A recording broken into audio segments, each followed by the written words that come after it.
Evening, everyone. Good to see all of you on tonight's episode of Wine, Cheese, and Comics, Please. Y'all know that show where we bring you a sophisticated look at today's comic books and all things pop culture, man. We have a jam-packed show. Let me quit talking because I got these boys backstage, my co-hosts. They're ready to bust through and talk about so many things. It's been a couple weeks since we seen y'all. So let me introduce my favorite two panel members, my co-hosts. Y'all know him. Y'all love him. He's the guy that travels from the past to the future, giving us all of that spec and everything else that you need to know. The boy is a beast that travels through time, the one, the only. Promiscuous Kyle. What's up, time traveler? How are you tonight, good sir? Doing good. You are a man of very, very hyped intros, and I feel like if I come into the shot and I'm like, "Hey, what's up?" It would be a well, cheers to you, good brother, man. Cheers. That's how you do it. DJ Promiscuous, time traveler in the building, y'all. Mixing it up. So I am doing mimosas, by the way. So nice. I got my freshly squeezed orange juice, and I got my Pinot Grigio. I am going with Moscato tonight. But right. Let's bring in this guy. We know him. We love him. Fat Thor has made his return, ladies and gents. The one and only. Hey, Stormbreaker, do you still love us, Stormbreaker? No. Fucking Jade took more in there. Oh my god. Oh no. Fat Thor, it's been quite a while since we've had you grace our presence, man. I just saw you did a new movie, man. Congratulations, by the way. Congratulations. I did a movie. I thought I was in a sitcom of a pile of shit. No, it was a nice. They paid me a lot of money, though. Let me just Oh, okay, good. I'm glad that you're compensated. Hey, listen, all that matters is you're working out again, and that is love. We got to see Jane. Jane was looking good. Jane was looking real good. You're Fat Thor. You're a little low in the volume. We got to turn you up. We got to turn you up a little bit. Yeah. Mic check. There you go. We need a Valhalla Viking. One of those types of. Let's get it, y'all. So, what are you drinking tonight, Fat Thor? Asgard. We drink cheap beer. Hey, listen, you wouldn't be you if you didn't stick to what you do. So, cheers to you. Cheers to the chat. You guys. Cheers, everybody. Go ahead and share this out. Thor the Asgard. Billy Badass once again letting them know. There we go, ladies and gents. Did Billy say he wanted my ass? I missed that. Yeah, so Promiscuous, what are you gonna be eating tonight? Because again, this is Wine, Cheese, and Comics, Please. So I'm gonna be cutting it up as we go, but I have some wine salami. Oh, and a nice selection of aged Asiago. Very good touch. I will be muting my mic to make cutting noises and then coming back in. So that's fantastic. Thanks for everybody showing up. Oh my god, and I don't even have Valkyrie to make me good cheese. What are you eating tonight, Fat Thor? I just brought beer. He said only beer. So I am going with a nice little charcuterie board. I got some salami, some cheese. This is Swiss. And we got some chocolate-covered cranberries there, ladies and gents. Very nice. Very nice. We keeping it casual, keeping it going. But welcome, everybody. What's up, Billy? What's up, Someday? Everybody, let the world know we live. Smash that like button. We're going to get this show started, and we got so much to talk about, ladies and gents. So that we do. Where do we want to begin? Let's go. There's so much news right now, but let's talk about CGC. Let's talk about the thing that is known as CGC Academy. That just went down, and we're starting to see all of these pictures with people with certificates and other things. can we talk about CGC Academy? Let's roll with this, y'all.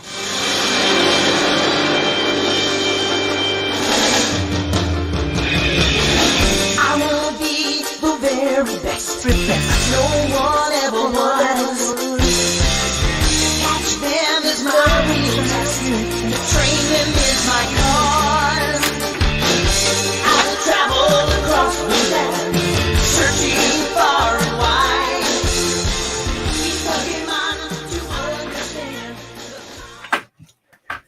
Amazing. CGC Academy just took place this past weekend, and we got so much news going on.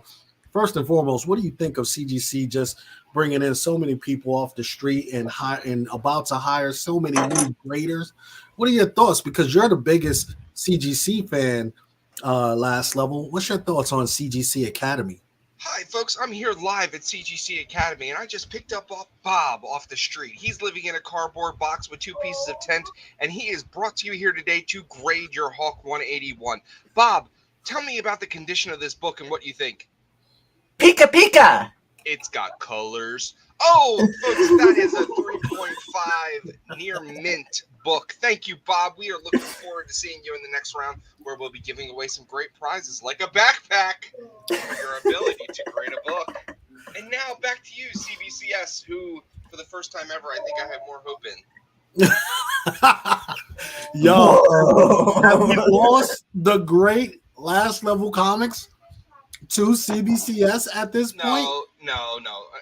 All right, so CGC Academy was a really cool idea. Don't get me wrong, it was fun. They brought in a lot of great Instagrammers, YouTubers, Nerdy Girl Comics, Skeleton Keys. They had some like OG Deep dive comics. There. You've got, like I said, OG people that I love that I hope would have, CGC if they were fucking things up. But then I look around the room and like these videos are like, oh, and here's the first time they're grading people's comics, and they're literally on like a cardboard cutout table with their Starbucks coffee 2 feet away, not wearing gloves, and a bottle of water an inch away. And I'm just like, this is why I could never get a 9/8 Aliens #1. Like this right here is like the bane of his existence. Why Sally, who just got back from lunch eating a double cheeseburger with extra greasy fries, is going to grade my books next, and they're going to be 9.6s all day. So, the fingerprints, do they show up? Yeah, they show up. Trust me. So first and foremost, let's take a step back. Sure. Why did CGC do this? Do we know? Why? Because it's taken 15 years to grade a modern book.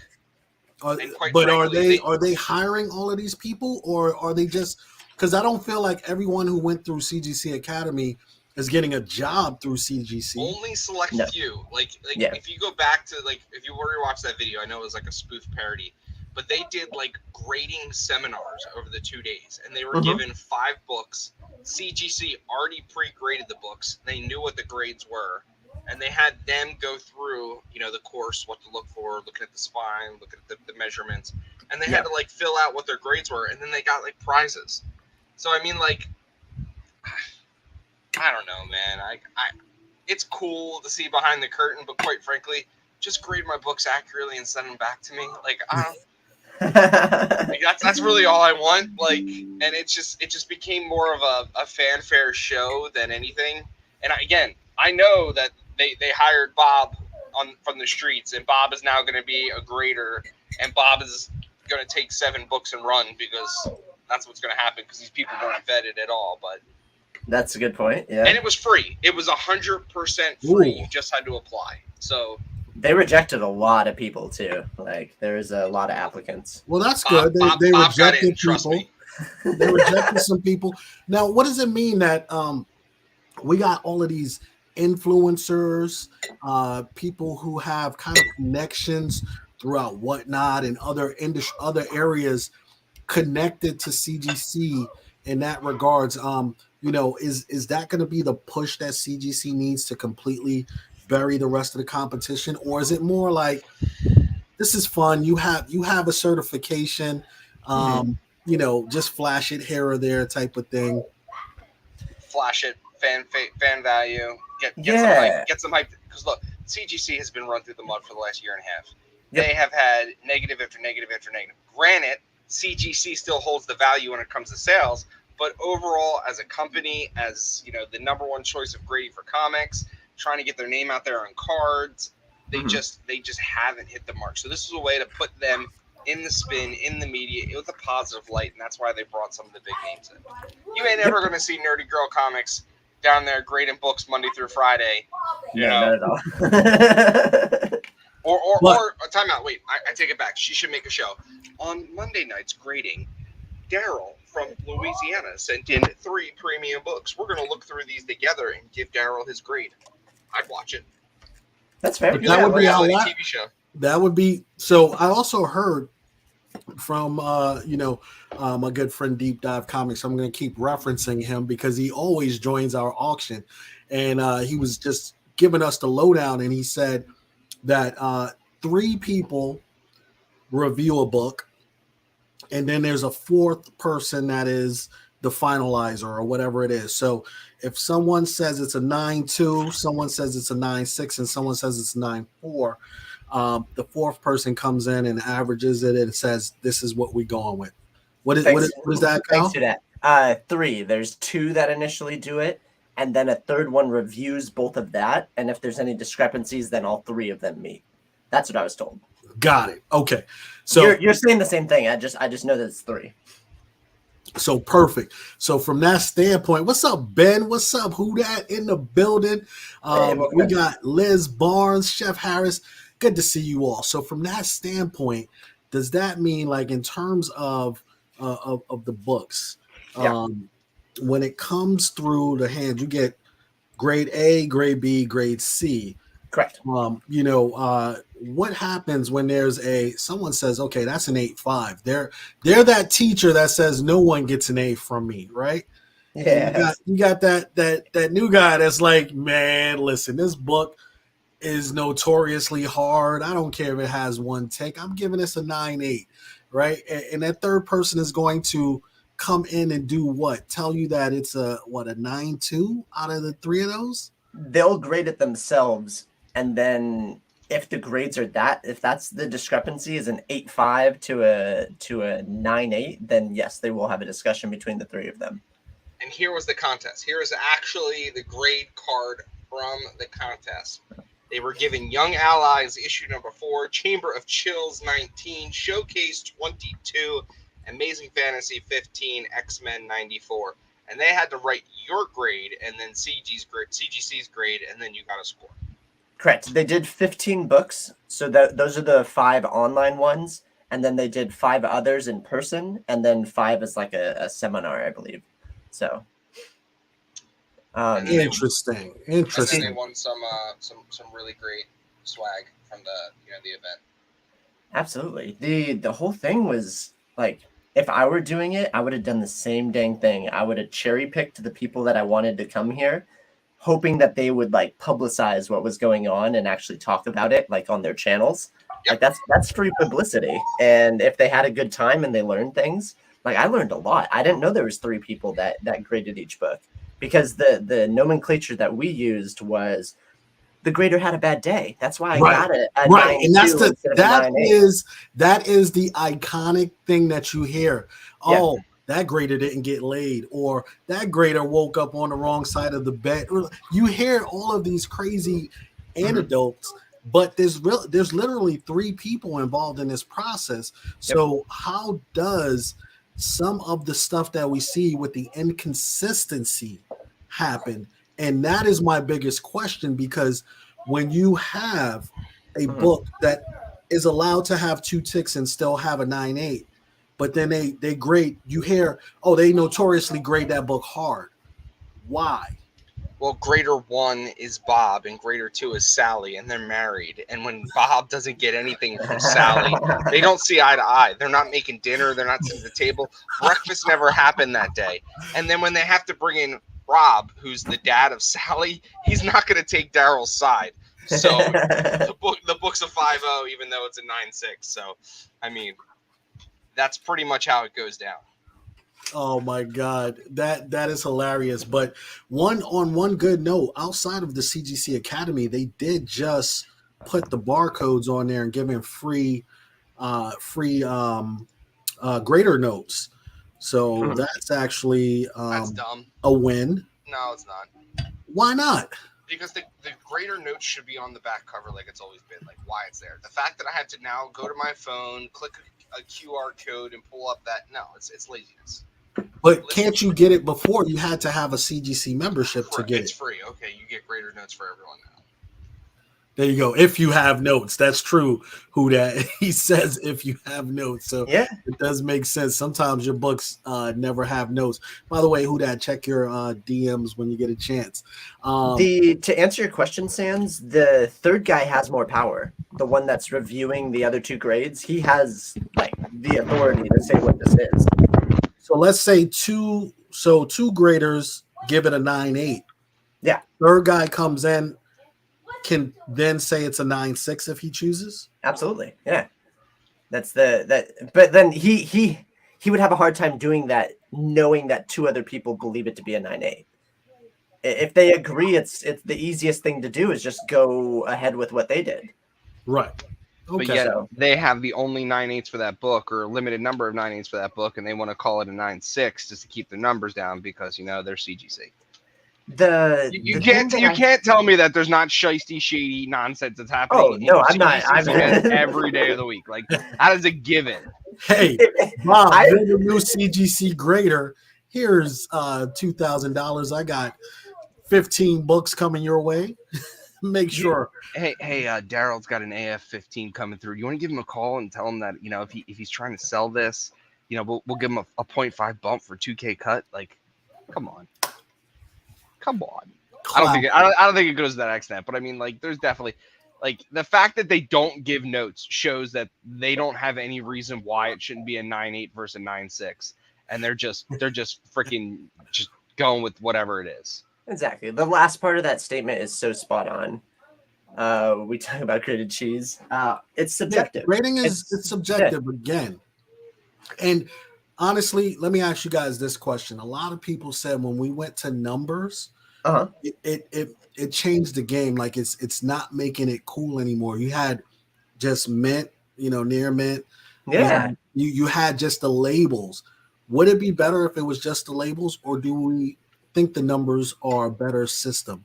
Honestly, man, I don't think either are a better system. I just think they need to take the person's personality out of the mix.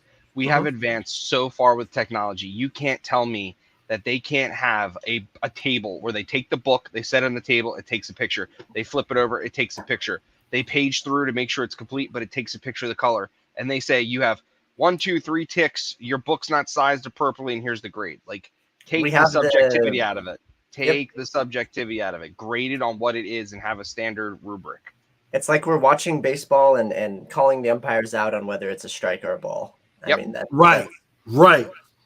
So again, that's gents. All of this is to talk about why it's not even the fact that CGC was backed up for so long. We know when the pandemic hit, comics exploded. Everybody started sending their stuff in, and things just got backed up.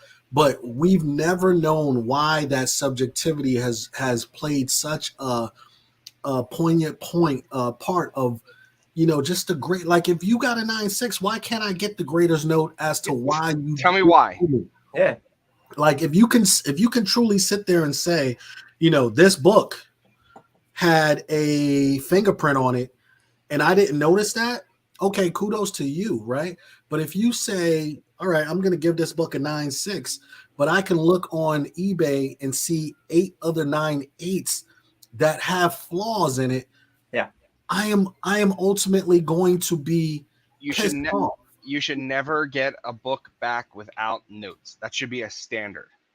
Regardless. 9.8s, they should even have notes because they're not 10s. Thank you, Matt. Here's my point. Like, 9.8 isn't perfect. 9.8 is not perfect. So again, every book, it takes 5 seconds. The fact that there are no notes shows they had nothing to find. It was 100% subjectivity. Yeah. Matt, I'm not going to touch a comic because I'm like cutting salami, but imagine I'm holding a book. This book is a 9.8.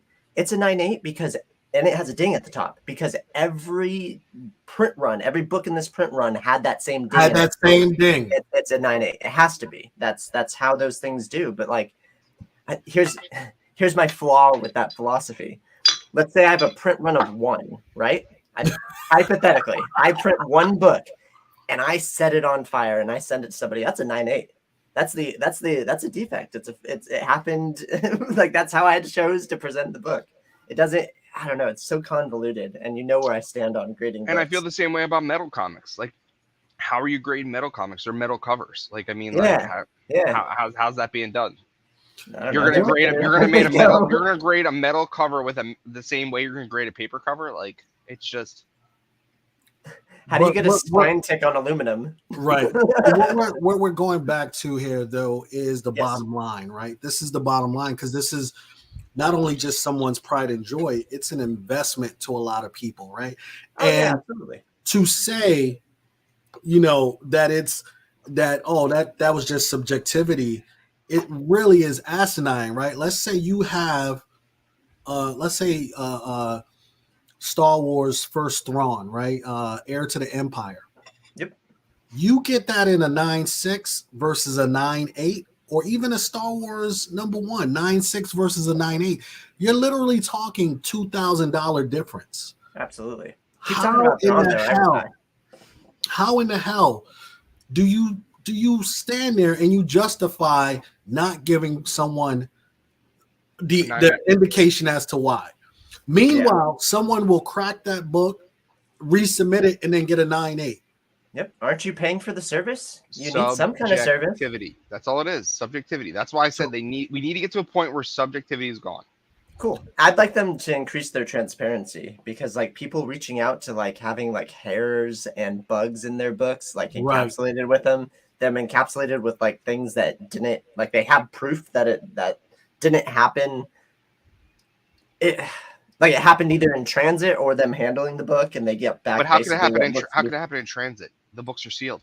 Yeah, there you go. So a bug crawled through that sealed crack into the plastic filament and was there magically. Wait, you're the time traveler. I can't argue. You know things from the future. I don't. There may be some real sketchy bugs in the future. So I want to hear from you guys in the chat. Absolutely. How do we hold these companies more accountable? How do we demand less subjectivity, more futuristic, grading processes when it comes to it? Because so much is riding on the.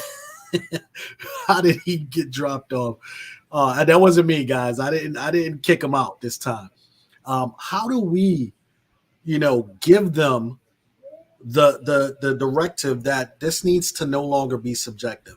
And is it us just shifting to a company that's willing to do it properly, or is it do we refusing their services? Is what I'm hearing. But why you say that? But you. That's the thing.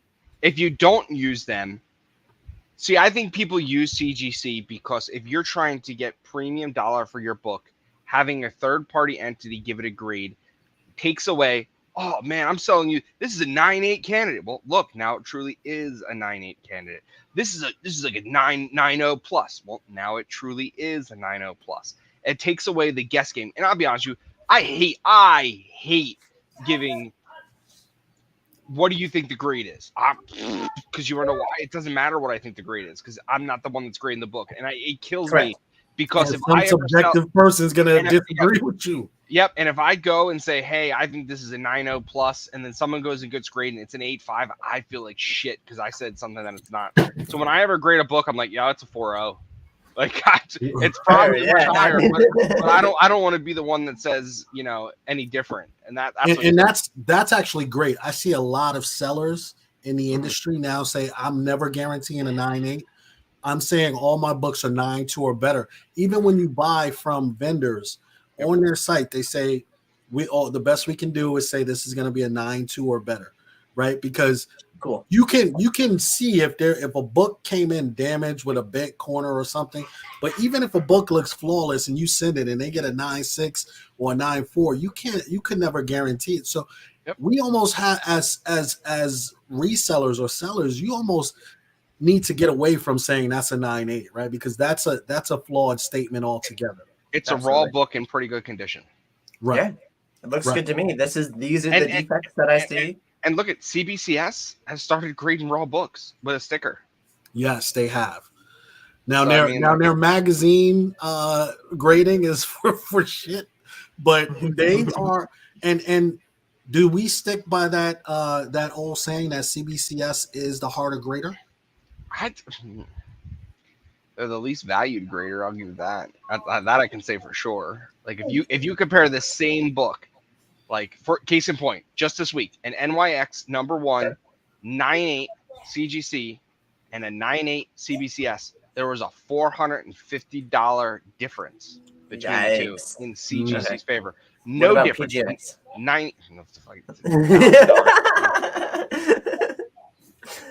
So yeah, no, that makes sense. There's a big disparity between the two companies, and I mean, at least they're trying. I mean, that's what I basically grasped from it. They're trying to have a little bit more transparency. Here's the curtain. Here's what we're trying to do. But I'm with Matt on the transparency, and I'm with the chat and the use your buying power. Use your freaking buying power. We can make changes. Now I started to see, and you talk futuristic. Yes, Yeah. the computer. I started Absolutely to see right. with some of the card grading, they actually, you don't even have to work for that company where they are. They send you the cards to grade, but it's based off of some computer program. It's not. Yeah. It's a top-down camera on a grid format. You put the card in the bottom left-hand corner. It checks sizing. It Yes. checks centering. It checks fingerprints, and then all you do is flip it, and then it's done. Those are great. And that it takes the subjectivity out of it, right? 100%. And you can get through the grades. You're using the technology. Now, if something's wrong with the software, obviously we need to go back and check that. But it's taking my human brain and my perception of that book away from it. Everyone's getting graded by the same grid and software. Why can't these companies invest in that? And that's what we need. Like Liz is saying, the computer processing compared to text for standardized grading, it makes no sense. I don't think it was started, Joseph. I think I think one of the high ups in CGC did leave and go to CBS, but that was after it was already around. So I don't think they started it, but they're definitely working for CBCS. Correct. Yeah, they left and then went to the other company. Yep. Excellent. So final verdict on CGC Academy. Let's talk about this. What is the impact? Final verdict. Was it a positive thing for the community?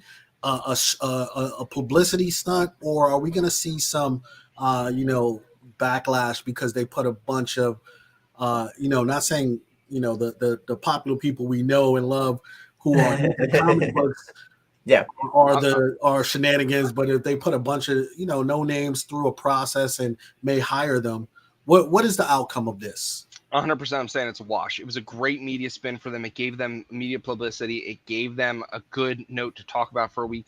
They brought in some great names, people that I stand behind 100%, that I know are legitimate, certifiable A++ people. So I value that they were there. But quite frankly, it did nothing for the grading overall in books because the subjectivity is still there, the delays are still there, and all the issues they had before CGC Academy started are still there. Yeah, it didn't really solve anything. I totally agree with that. I'd say my full opinion is I learned a lot. I mean, It's shedding some light on some things. Yeah, a lot of questions. I didn't know trimming comics was a thing. That was the main thing that I learned. I'm like, what the heck? Like they're like, hey, this corner's ding. Well, this corner isn't here anymore. The book's a little bit smaller. But you see that, so that's crazy, and I echo what you guys are saying. I echo what the chat is saying. I think at the end of the day, it's free publicity for a company that is the industry leader to say, hey, we're doing something. We may be adding more graders, but at the end of the day, some people know more about our process. There's a little bit more transparency. I have one more thing to say on the hiring aspect. I went to their website and actually looked, and you still need 5 years experience in grading to be hired. This academy thing is not to find people to be hired. It was to get publicity out there saying, hey, we're hiring, put this into, it was in a sense kind of a media stunt for that. But you do need experience to get hired as a grader. I put the Pokemon song around it. Searching far and wide.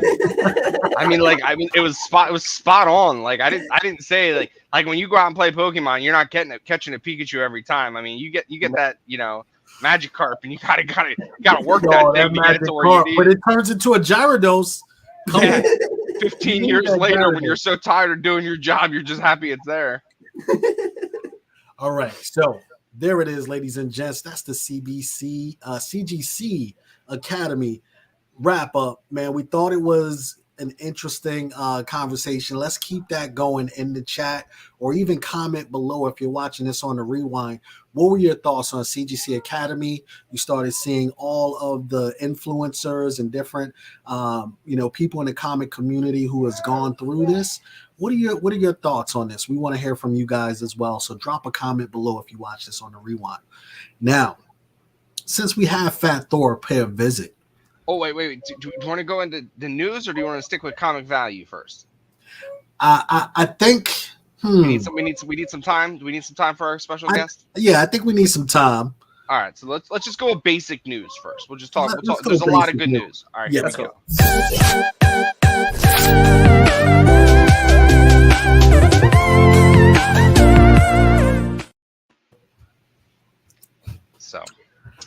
So there's been a lot right now. There has been a whole lot. There have been great TV series. The Boys finished up. Stranger Things, phenomenal, finished up. And then there's absolute dog poo-poo that's diarrhea like Miss Marvel. I'm just going to say it, folks. Negative, good I'm going to say it, folks. So here's where we're going to talk in a segment about the good, the bad, and just the straight ugly, which is the series. Cool. Let's do it. So Stans, since you feel so compassionate, I want to hear your argument about Miss Marvel. So go ahead. So I will say that prior to tonight's episode, Miss Marvel, prior to the last two episodes, Miss Marvel was trending on a high 9 for me. 9 out of 10. Cultural representation, just so much fun and color-wise, and just really good young actors, and just I was really into it. Now, last two episodes, episode 5 and then tonight, has taken a step back and felt very CW to me, right? And what I mean by that is they're doing a lot of just things I would not expect to see on these shows. And I was like, you started out in such a great direction, and then you pulled it back. And to sum it up, these shows on Disney Plus need to be 10 episodes or 8 episodes and not 6. I feel like interesting. 6 episodes, they always seem to fail on the last 1 or 2 episodes. So oh my God, you're still talking about this? I am still talking about it. I totally just 7. Sorry. A 7? 7 out of 10. I heard. Wow. I need another drink. Oh my God, a 7. Jeez. What are you drinking over there? Is there hard liquor behind that camera? Hey, y'all, we got a special guest on tonight. Let's bring him in, since we talking comics, and this guy is always down to talk some comics, y'all. Y'all know him as Mr. Speck. That is not a speck. So please put some respect on his name. The one, the only. Let's see him. Drum roll. Wait, he went away. He went to hide. He heard you were talking about Miss Marvel. I mean, like, need all this lights on. The you one need to get in the bath. Who that comments? What's up, who that? How you doing? Good. What's up? I stopped listening because I heard you talking about Miss Marvel and stuff. I just wanted to, because I haven't watched the last episode and I really like the show. So yeah. Oh no. 2. That's 2 people that I'm sorry. It's the best show Disney has put out on Disney Plus. I'm sorry. No, WandaVision. WandaVision will cross Miss. No, because you know what? Let me tell you why your thing is flawed. The first 3 episodes of WandaVision sucked hard, and people had to stay on to watch that show just to get to episode 4, and people were like, okay. I like it now. Yeah, this is the best show ever. It really wasn't because People we have almost gave up. We almost gave up on it. They had no ability to enjoy what came before, man. All of that 60s and 70s, that was so much fun. But I do agree that Miss Marvel has been some of the best writing, directing, visuals, so Yeah, I mean, I need to know what you're putting in them cookies because you ain't level headed right now. Okay, let me break down some facts. Let me break down some facts for you. Okay. Phase 1 of Marvel was 6 films, 12 hours and 4 minutes, A+, phenomenal, no issues. Phase 2 of Marvel, 6 films, 12 hours and 7 minutes. Again, had some Iron Man 2 was okay, but still good. Thor. Phase 3, 11 films, 24 hours and 9 minutes. Again, the capstone of the 3-phase trilogy. All right, Absolutely. ready? Phase 4, 49 hours and 5 minutes, 6 films, 7 shows, and not a one of them has any merit. They are straight garbage. All of them. Name me one film in Phase 4 that has been good. Go ahead. I'll wait. Spider-Man, No Way Home. Spider-Man, Shang-Chi. Shang-Chi, I'll give you Shang-Chi. Shang-Chi was the best thing they've done in Phase 4. And actually, when you watch Eternals more than once, you're like, this is actually really good. Time out. You can't have Eternals and then not explain why there's a hand and a fist through the earth for the 9 films that came before. Like, it just doesn't make sense. The Eternals happened after. It happened after everybody's got snapped back. But they've had how many films afterwards that they don't explain why there's a TV hand shows. They've had TV shows and stuff like that happened after. They didn't have any movies that came in after. Besides Thor defending the Eternals. What is going on? No. I'm saying after you watch it more than once, you're like, it makes sense, and we need that movie for further go in the MCU. I'm sorry. I'm just calling the facts. 49.5 hours of content, and they have not advanced the story anywhere. There's no Kang who's supposed to be the next bad. They have butchered villain after villain after villain. Please do not make me go get Stormbreaker and talk about how they have butchered Thor. But look, didn't you bring me in for the finance part? Because if we go finances, this was the best successful phase ever. We're gonna talk finances in a couple. But I'm just saying, if we want to say what was better, they're looking at this. They don't care what you say, what this chat say. That's what they're looking at. But they're looking at this in a matter of content. Okay, so you're going to say they're looking at this with 6 films and 7 shows. 6 films, 7 shows, 6. It's a numbers game. If you have 7 TV shows, I don't hear you over my billion, sir. Trust me, they're listening though. A lot of people are saying, the Thunder's gone. But the people keep going back and bringing more people. That doesn't make any sense. The Thunder's gone, but Miss Marvel. Yeah. Okay. Let me finish my Miss Marvel. I haven't seen the last episode, so Take your ears out. Time out. Oh, where do we go? The adults are talking here. Let's go back to where we were. Let's, Wait, what? I got rid of them so we can continue fighting. What? They tried to cut us off. Who that go? No, I don't want to hear about I want to watch the last episode because a lot of people said the last episode was really good. So I want to watch the last episode, which I am going to watch it later. Who that? Headphones out. Take your headphones Thank out. you. Okay, cool. Turn my headphone up. Turn Sans needs a spoiler thing. Like you can put spoiler at the bottom scrolling. Spoiler alert. And then when you take it off, I can come back. There we go. Okay. Okay. Wow, that took such a crazy turn. Miss Marvel, it started off so good, so freaking good. I gotta be fully honest with you. I thoroughly enjoyed the crap out of the first 3 episodes. And then it spiraled out of control, and I just liked the ending, the poopy drain.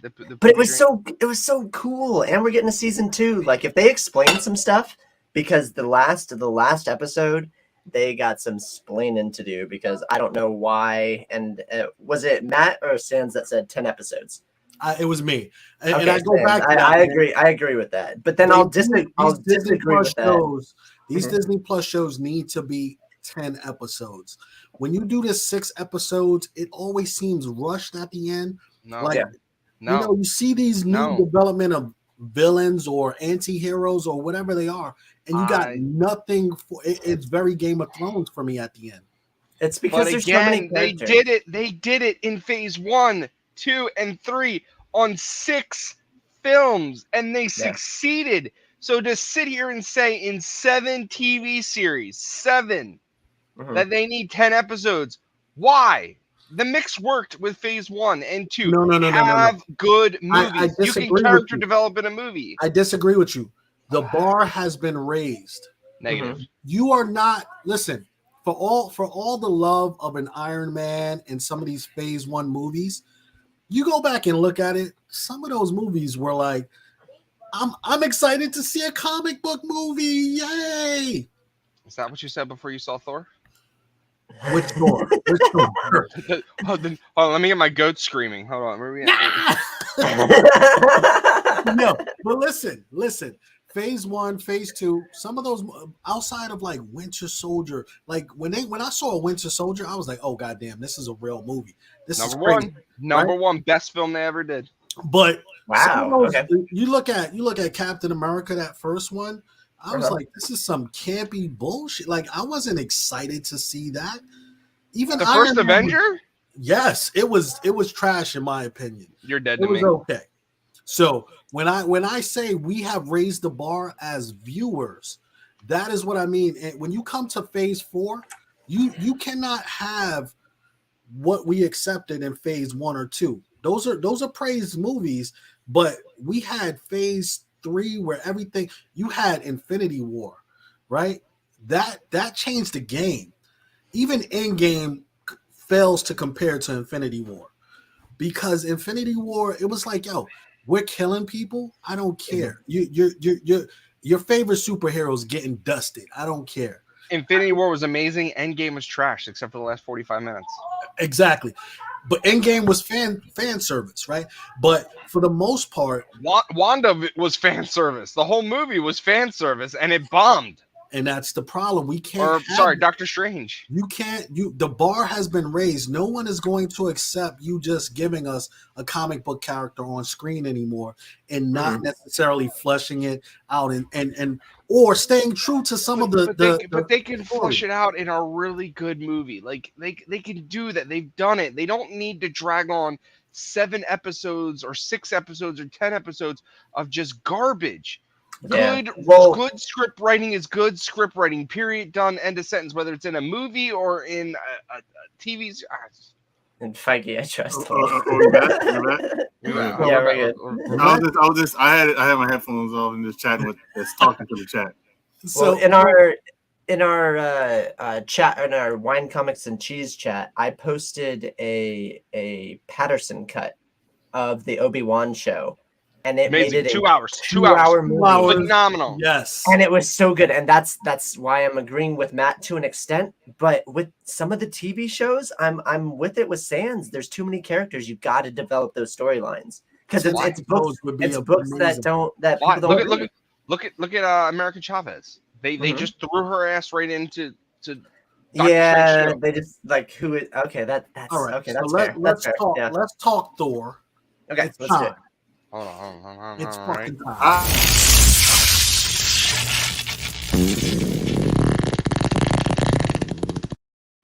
I'm gonna leave. I'm gonna leave again. Then I'm seeing it Saturday. I'm sorry. All right. You told me finance for it. Okay, but I want to say one thing. I want to say one thing. Y'all were talking about. I heard like a little bit at the end. Yes. If Marvel's not Marvel, but Disney's making a mistake with stuff. What was DC's problem when DC was having problems with all these films? Didn't develop characters.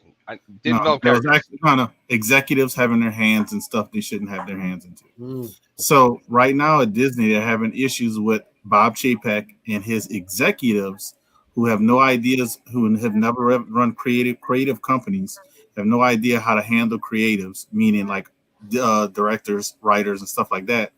And they're putting their hands in stuff, and it was just confirmed that they put their hands in Thor: Love and Thunder and told Taika Waititi, he couldn't go over 2 hours for this movie. Correct. He had a 3-hour cut, and that's why they had He had a 4-hour cut.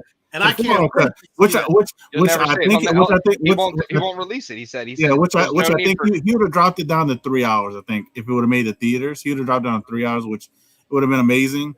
And I don't think it's Kevin Feige's fault. I don't think it's Marvel's fault. I really, honestly, if you read and you know people at Disney and what's going on, it's the executives because all of the old executives are pretty much gone. They even fired a really good executive that was dealing with. I forgot they were dealing with Disney. But because there was rumors that he would take Bob Chapek's job, so Bob Chapek fired him. Oh no! For no reason. He just said, "Oh, nobody likes him," and then people said, "No, we really like this guy. He's really good." Blah blah blah. And Bob Chapek, so the meddling has done in. It's getting some meddling, and they gave Bob Chapek, I think, another 2 years. I think extension. Or 3 years. It was either 2 or 3 years. So I'm hoping after these, I hate to say it, we might have to deal with 2 more years of people meddling. But once they keep meddling, once they get enough market value, so he's gonna be out of the picture. So I want to do a quick rundown of what was in Phase 4, so everyone knows. We have Black Widow, Shang-Chi, Eternals, Spider-Man, Doctor Strange, Thor: Love and Thunder. That's our 6 movies. Okay. You zip it. I'll cut you out of this in a minute.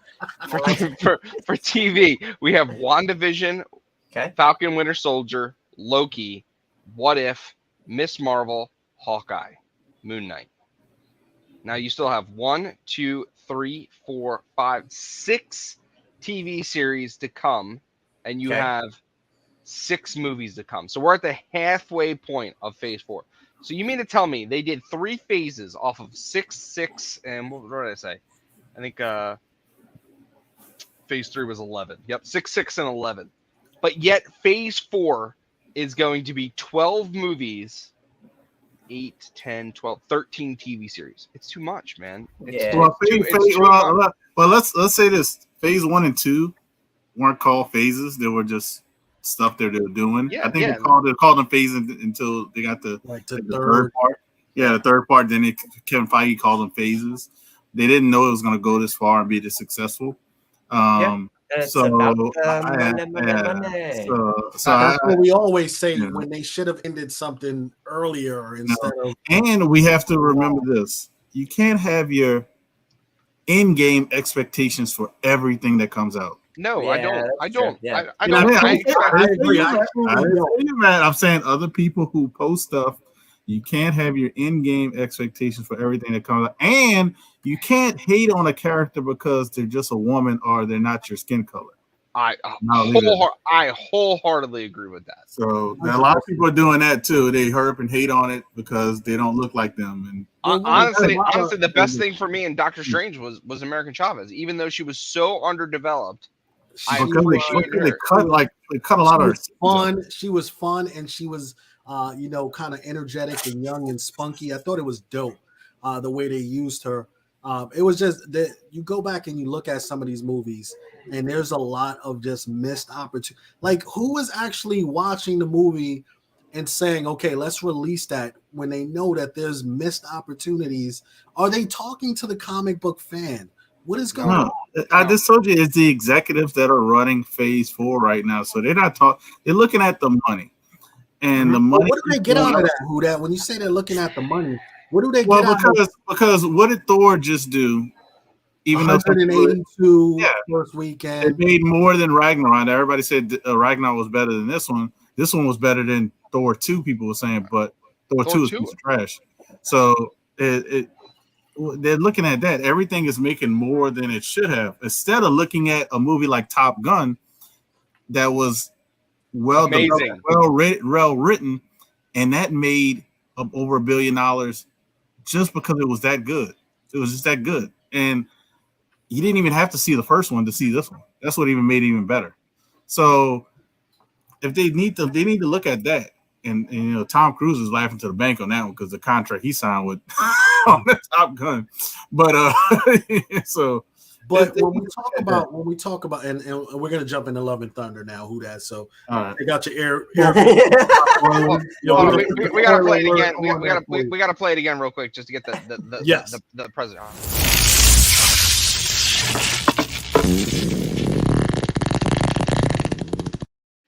All right, so before we dive into this, I need to go back to the grid of what this panel thought this film would do. Oh no! So here we go. We're talking Love and Thunder Thor.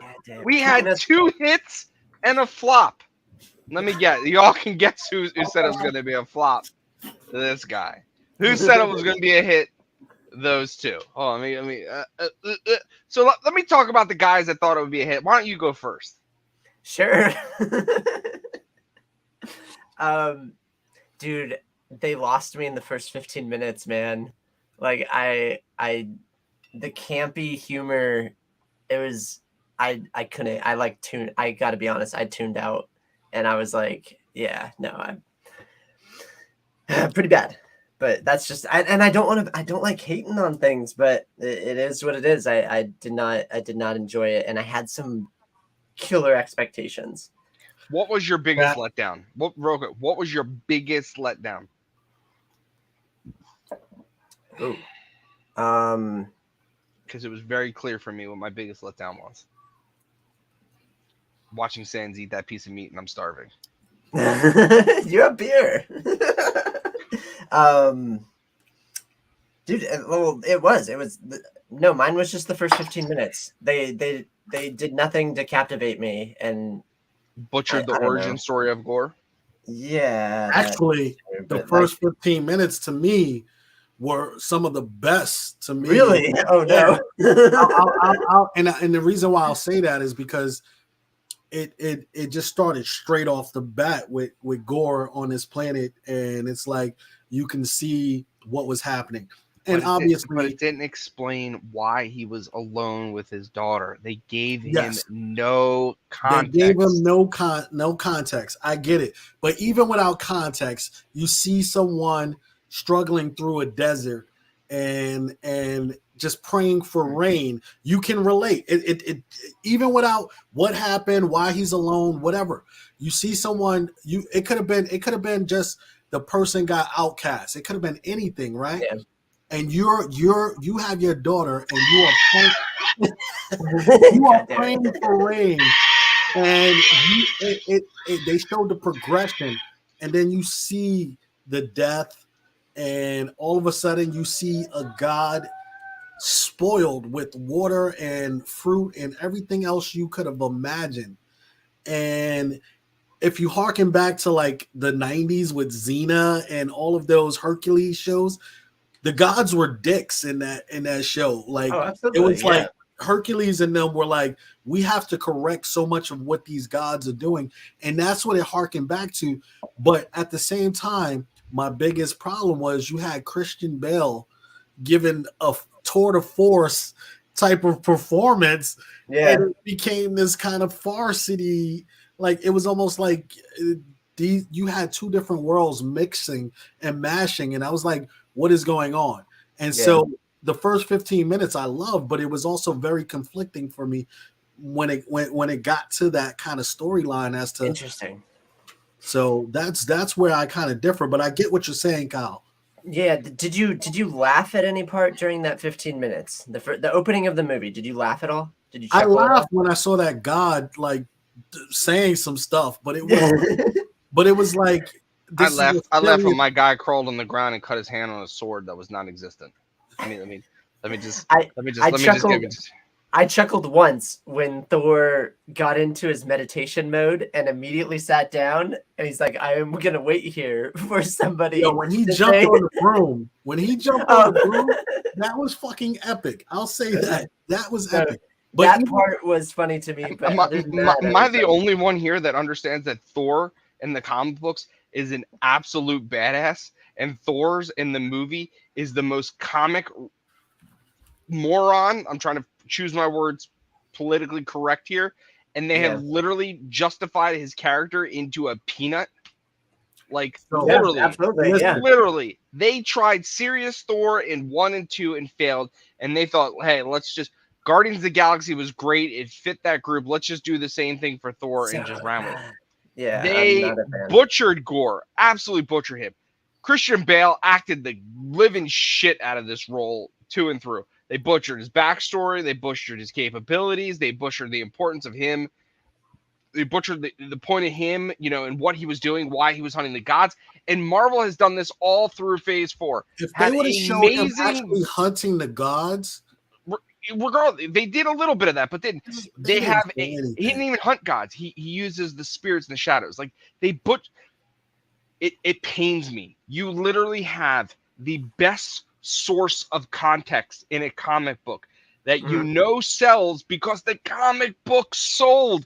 So if the comic book sold, the people that bought the comic are going to go see the movie. But no, let's go create orgies and fucking naked scenes in, you know, the Valley of the Gods, and I'm just done with it.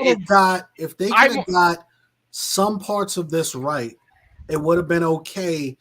Because look, Ragnarok had the action, it had the comedy, and it was such a good transition from what Thor had been, and I can live with it. I enjoyed Ragnarok.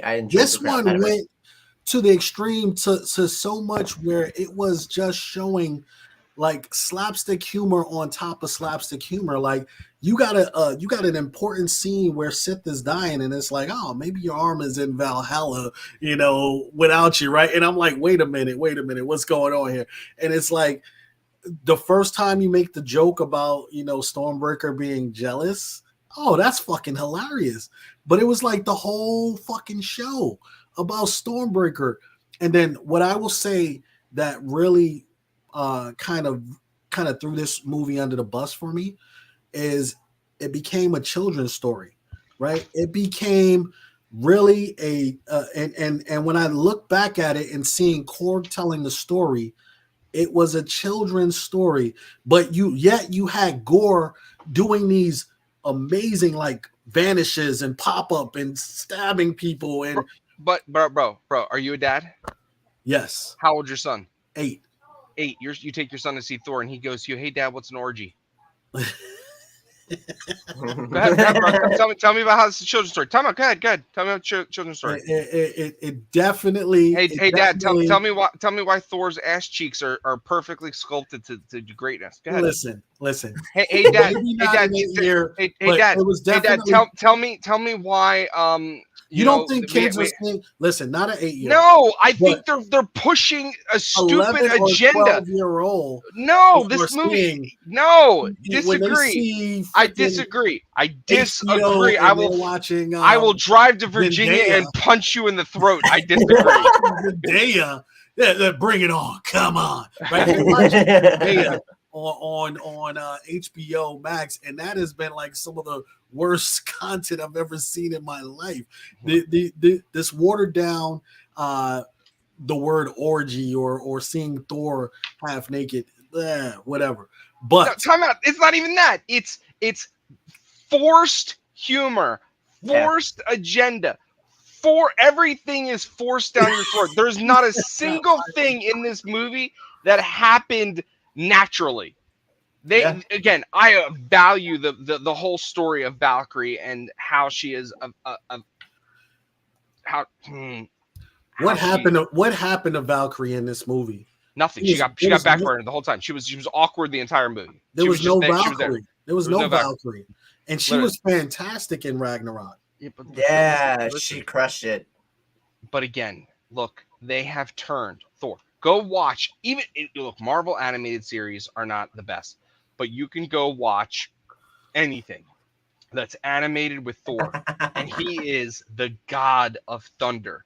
He may have his shortcomings. He may drink a lot of beer. He may get drunk, but the man is the god of thunder. If I was to show my son, who's 4 years old, who loves superheroes, this Thor, he'd be like, why is this drunk dude like on screen? Like, he wouldn't get it. They directed it to adults, but you're saying it's a kids movie, but it's not a kids movie. It's conflicted. Half of this movie is a kids movie, when you're showing the empowerment of kids, when you're showing it's not a kids movie, but you have half the movie about all of these kids. No, Yeah. it's a movie smacking you in the face to say you're a stupid person that came to watch a movie that we're gonna shove stupid humor in your face and screaming fucking goats that I wanted to kill after the first goddamn scene. You do not talk about. I am not even going to deal with you tonight with this shit. We're going to go to this level because I had to put up with this for 3 days waiting for me to get on my pedestal to say this movie is absolute garbage. The goats can go. The forced agenda can go. The pointless comedy can go. This movie is probably at the bottom of the barrel to me. This movie was worse than Thor 2, Thor 1, Iron Man 2. No. Yes, this movie was literally shoveled dog shit on the screen, and they butchered another top A+ class villain that they could have adapted, overcame, developed, and they could have tied this into the whole symbiote project with Venom and how it came to Earth with the Eternals, and they butchered it all. They butchered it all. The symbiotes in. Then what the fuck's the point? What's the point of having endless TV series, endless movies? You have 39 titles in Phase 4, but yet you're going to create a stupid-ass movie called Thor: Love and Thunder, and then try to put a real backbone. Oh, I feel bad for Jane. She's got cancer. God damn it! I didn't care about Jane and the cancer. Just put her back in the uniform. I'm done. I'm out of here. To the story on that, they stuck true to the story on that. At the end of the day, this was not the worst Marvel movie. It was a movie that was underwhelming because they tried 100% to stick to the same exact script. And Ragnarok was different, man. Ragnarok, who was the bad guy, right? It was Jeff Goldblum. Right, you got a funny ass character as your bad guy, right? And he had we stole his rocket ship where he had his birthday parties and orgies. Right. Oh yes, let's let's talk about it. Ragnarok kept the theme with the theme, fun and party, fun and party. When you mix a bad guy like Thor, like Gore, with party. With party and animal Thor, it doesn't mix. They should have brought back some more serious Thor. They should have brought back some more Guardians of the Galaxy in that tie movie. It in. They had an all-star cast. And then at the end of the day, why the hell is Gore making dumb wishes and all kind, like the ending of it was just bad for me altogether. It was like, let's kill another bad guy and let's turn the bad guy good again, right? Because the sword was making him do this, or he was jaded. No, man, Gore ended up being a god himself, and that was the irony of why he, you're the god butcher, and you can make things right, but you decided to continue the same things the gods did. And did that point get across to anyone in that theater? No. But it wasn't the worst movie. Kyle, let's hear from you really quickly. For once in your life, Kyle, for once in your life, do the right thing here. I just want to do the right thing. In your bones. All the time. Okay. Number 1, Thor. No, I'm kidding. I felt the reason that I tuned out in the first 15 minutes was I felt that I was degraded as an audience viewer. Like my intelligence was basically like, this is what you like. I felt the same way when I was watching Peacemaker. It was just like the over the top, crammed down your throat humor. And I'm like, I don't know, like these, it's tough. It's like, the show Andy Griffith, right? Yeah. It came out in a terrible time in history. Mm-hmm. It was there as a feel-good story. We're in a pretty crappy time right now. Thor is one of those feel-good stories. They're just trying to get you to just like, it's like blinders. Like, oh, don't look at the world. But like the humor didn't hit with me. I just hate how they butcher great villains. You don't. Yeah, that's true. Here's where I will agree with have Matt. To end. Matt, I'm going to agree with you. You have. And moving on to the show. No. He's agreeing with you. How do you kick him out? Excellent source material. Yes, you do. Why? Why alienate the fans? Disney has done this multiple times. And this is what I get back to subverting expectations. And I hate it. I hate hearing that because it brings up this pit in my belly about Game of Thrones and what they did, because you had different things. But it was still a good show overall. Just the ending. Overall, last couple seasons suck. But you have a story. You have a place to get to. Yeah. Now you can't get to that place. You just destroyed this story, which is a beloved story, which now we're going to talk about, and we'll get back to some of these other shows. But let's talk about what happens to this movie. Do you guys know, on my channel last night, a good friend, gentleman, tried to sell Thor #2, God of War, God of Thunder, 9.8, and he put it up for $150. And no one bought it. Not one person bought that book. And that's a great segment. Can I go ahead and play our next thing? Hit it.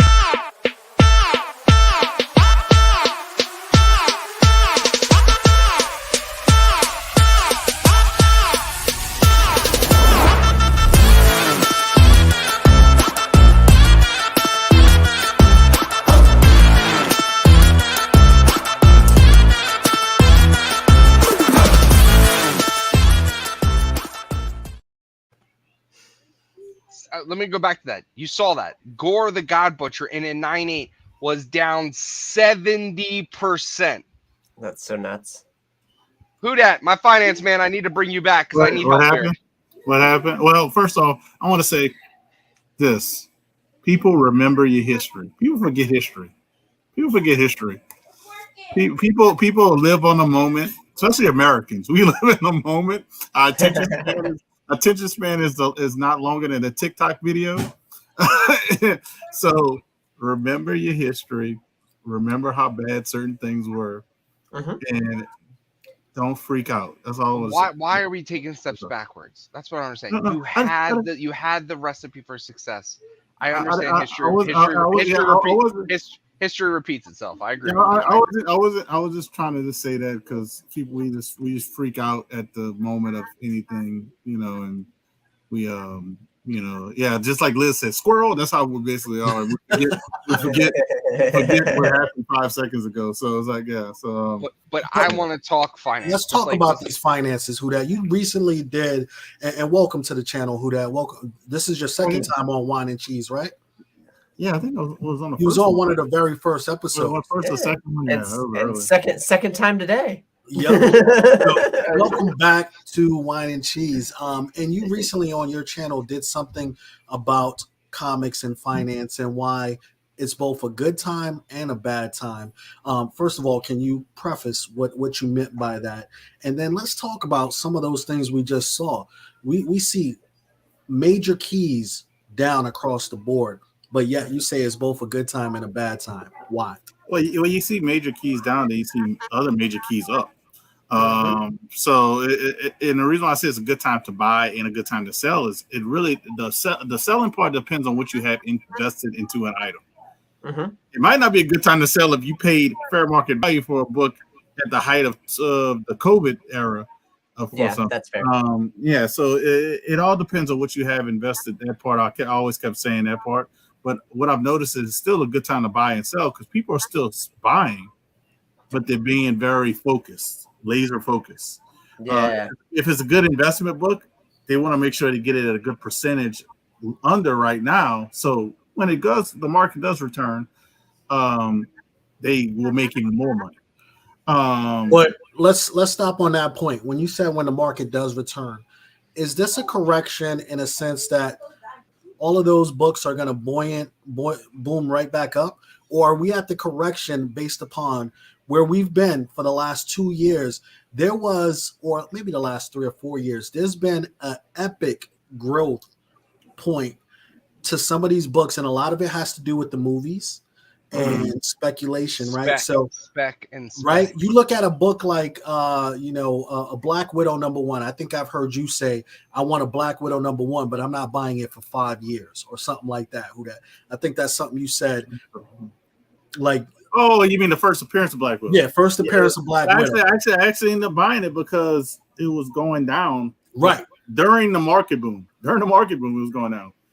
But what we are seeing right now is it a correction to the point of these books will come back up some, but they're not going to be back at the point where silver has gotten to a point.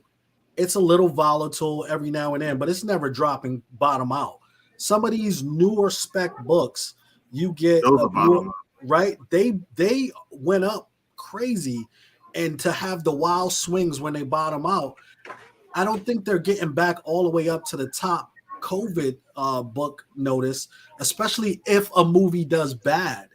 Well, look, the first movie that we saw really affect a book was Taskmaster. Taskmaster. When Taskmaster hit, that book plummeted. It was like an 80% drop the next week.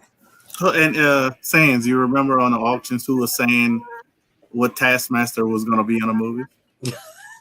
Didn't I say the female Taskmaster? And I was trying to sell that. I was trying to sell that. Nobody wanted to listen to me, and they bought that male Taskmaster, and I was like, it's going to be the female version. But hey, it's okay. But I forgot what you were saying earlier, Sands. We're talking about the financial levels. Will they come back, especially from a modern book? Will they come back if the movie doesn't do well? FOMO will. FOMO brings stuff back. Because I did a show with shout out to Hood Rat Comics.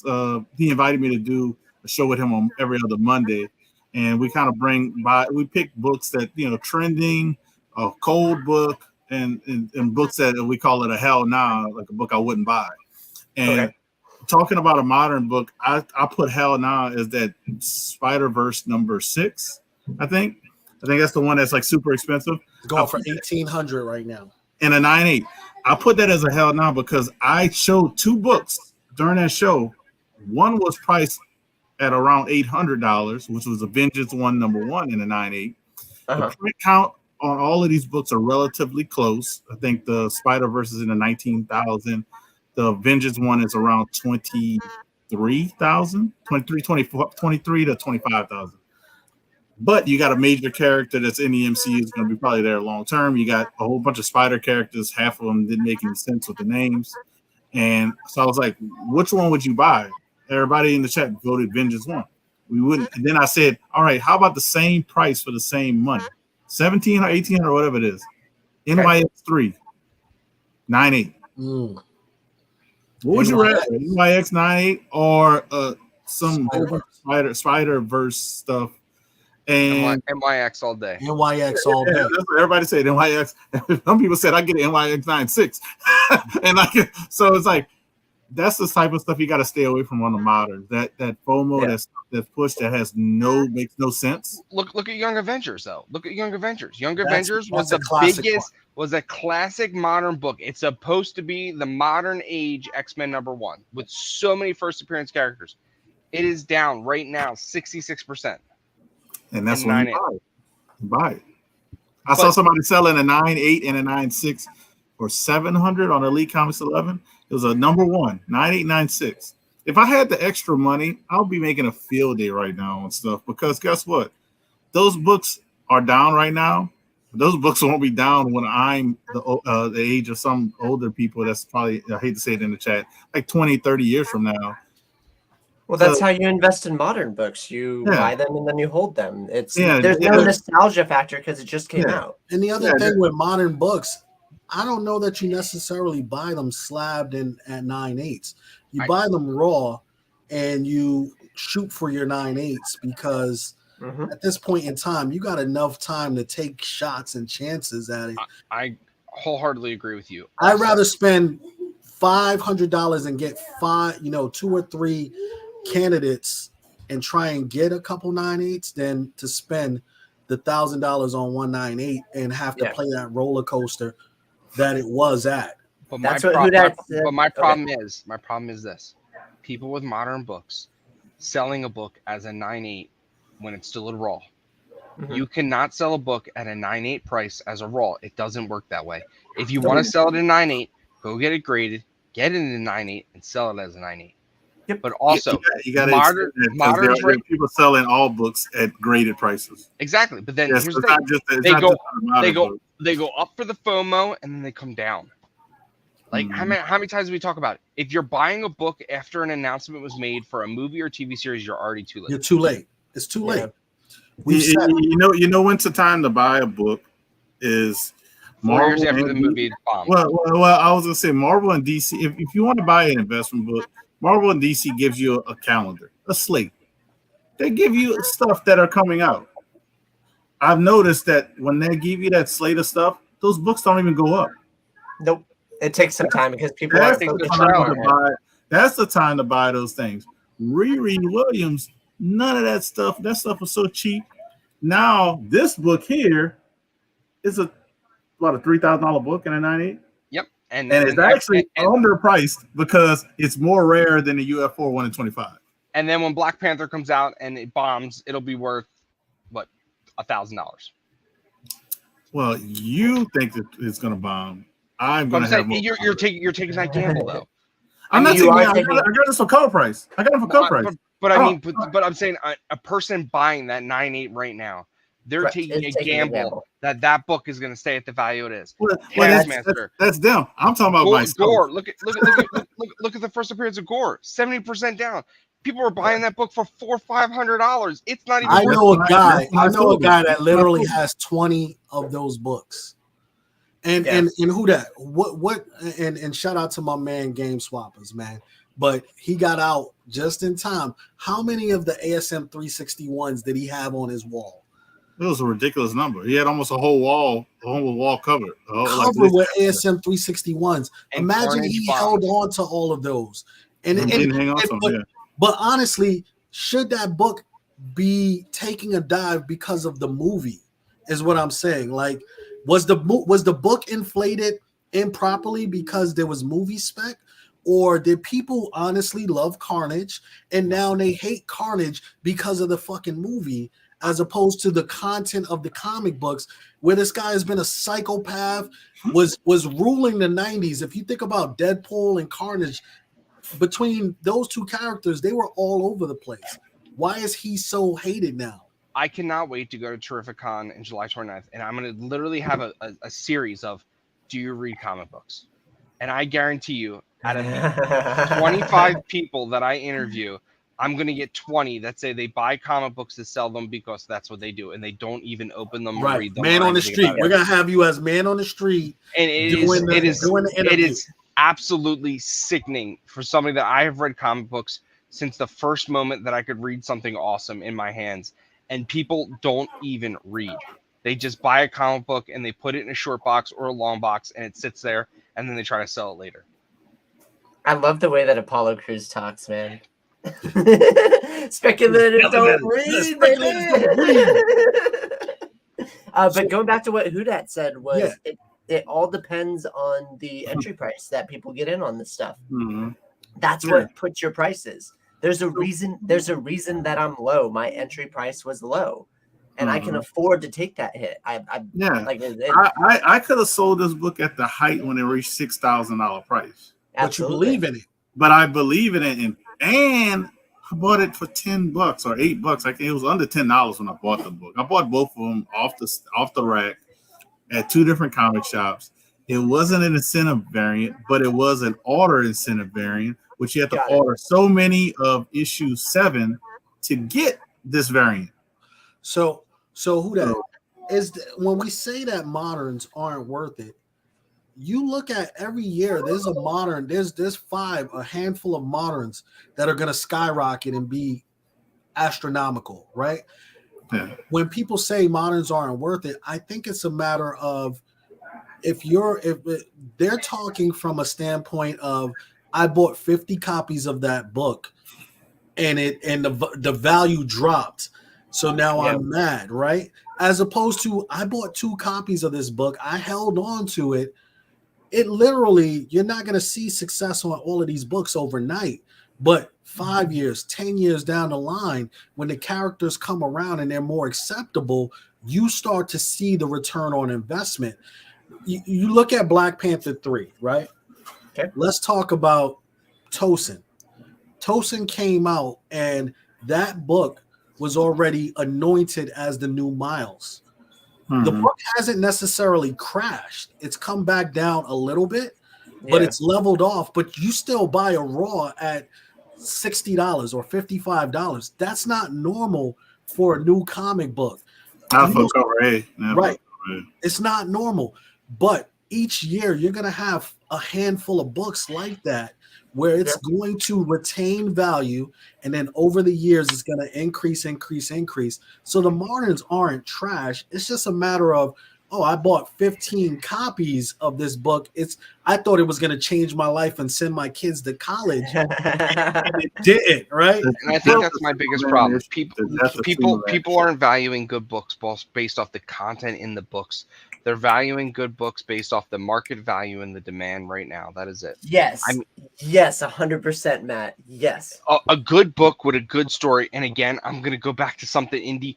By the Horns. That book is absolutely phenomenal. Probably, I would hold that book up there with some of the best Marvel and DC stories, but you don't ever hear about it. You want to know why? Because it's not making any money. It's not a TV series. It's not Netflix. It doesn't have the drive behind it, right? When you look at a book, it's probably better than the story behind Grimm right now, right? And I love Grimm, but it's By the Horns is a better story than Grimm. But what Grimm has the boom machine pushing it, saying that it is the next something is killing the children. Yep. And so everybody is saying, gotta have Grimm. And it's not a bad story. Don't get me wrong. It's the media spin. It's the spin game. It's not about the books anymore. It's about the spin game. I don't know how to react because I agree just like 1,000%. And I'm just like, yes, keep going. Keep freaking going. I love it. My PC is indies because I read my shit, man. You want to know something? Tosin or Black Panther #4? Tosin's not in Black Panther #4. He's not in #6 either. Read your books. He's not in #6 either. Yo, he's in 5. So 5 is his second appearance. Yeah, you had so many people reading through. Where the fuck is Tosin? Right? He's not in that. He's in 5 for like 3 panels. All right. I actually love what they're doing with Tosin, right? Because every new character, what do? They blow it up. They put him on a cover somewhere. Look at Titan, right? From Hulk. Titan was he had his own exclusives and everything, right? And Titans is just like gone. It's already 2 issues later. No one's talking about that, right? But people are honestly like, what's going on with Tosin? What is going on? I mean, it makes it when you brought up the Miles comparison. Miles was in Ultimate Fallout 4. He had 5 and 6. He was not in it. Nope. Correct. Then they said, all right, this actually came out really. When they found out, wait, Ultimate Fallout 4 did these numbers. People liked it. Blah blah blah. Let's do Ultimate Spider-Man run with Miles and see how that goes. That was his second appearance, which is undervalued in my opinion. Atrociously. And well, not the 9/8 of the issue 1. That's because it's hard to get a 9/8. But it's this. The latest run is actually, I feel like, is more valuable than that run, which is like in his second appearance. The latest run has more like bigger hits to it to me than that. Here's a funny callback. Last episode, we said we had a question from the panel. Would you invest $10,000 in an X-Men 1 or a Giant Side X-Men or Ultimate Fallout 4 Jurukovic? And I think unanimously we said Ultimate Fallout 4 Jurukovic because we saw I didn't say shit. I didn't say shit. You didn't say anything. But I still agree with that. I still agree with that. I still agree that I think X-Men 1 has hit where it's gonna hit, and it's never. It's always gonna go up. It'll be a slow climb. It'll be like a slow burn. Right. Maybe a couple $100 every year, maybe give or take. They bring the mutants. It's gonna have a nice jump, but it's always gonna be steady. That's a key. I can't answer that because I have all 3. So. God damn it! Get this guy out of here. He's out of here. I'll tell you my opinion on the 10,000 real quick. What's that? I want to hear it. I want to hear it. $10,000 right now, because I know I've watched the climb of certain books. I'd probably get an X-Men 1. And the reason why is because I know X-Men 1 is down a little bit, and Ultimate Fallout 4 1-25 is ridiculous. You can't get above a 9.6 for 10,000. So I wouldn't want to touch that right now because I'm afraid that's going to drop a little bit. Not say it's going to bottom out. It's going to drop because most people start figuring out that those 1 in 25s were in 5 and below stores. That's just that's a Stan Lee sign book, and I actually know another person who used to own that book. Number 150 Stan Lee signed, $16K. That's $60,000 book. So you're gonna I agree with you. You're gonna take 10, you're gonna put it in this book, but that book's never gonna see $60,000 again. No, never. And that's where I say Miles still has the trajectory to go, still skyrocket up.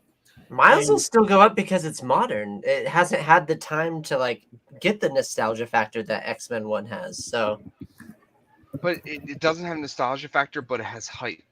And that's what I think people have to understand. Backing. You have to understand give and take. Is the hype and the nostalgia there, or is it all hype and no nostalgia? Like for example, Thor: Love and Thunder, Gore was all hype, no nostalgia, because it didn't have time to get.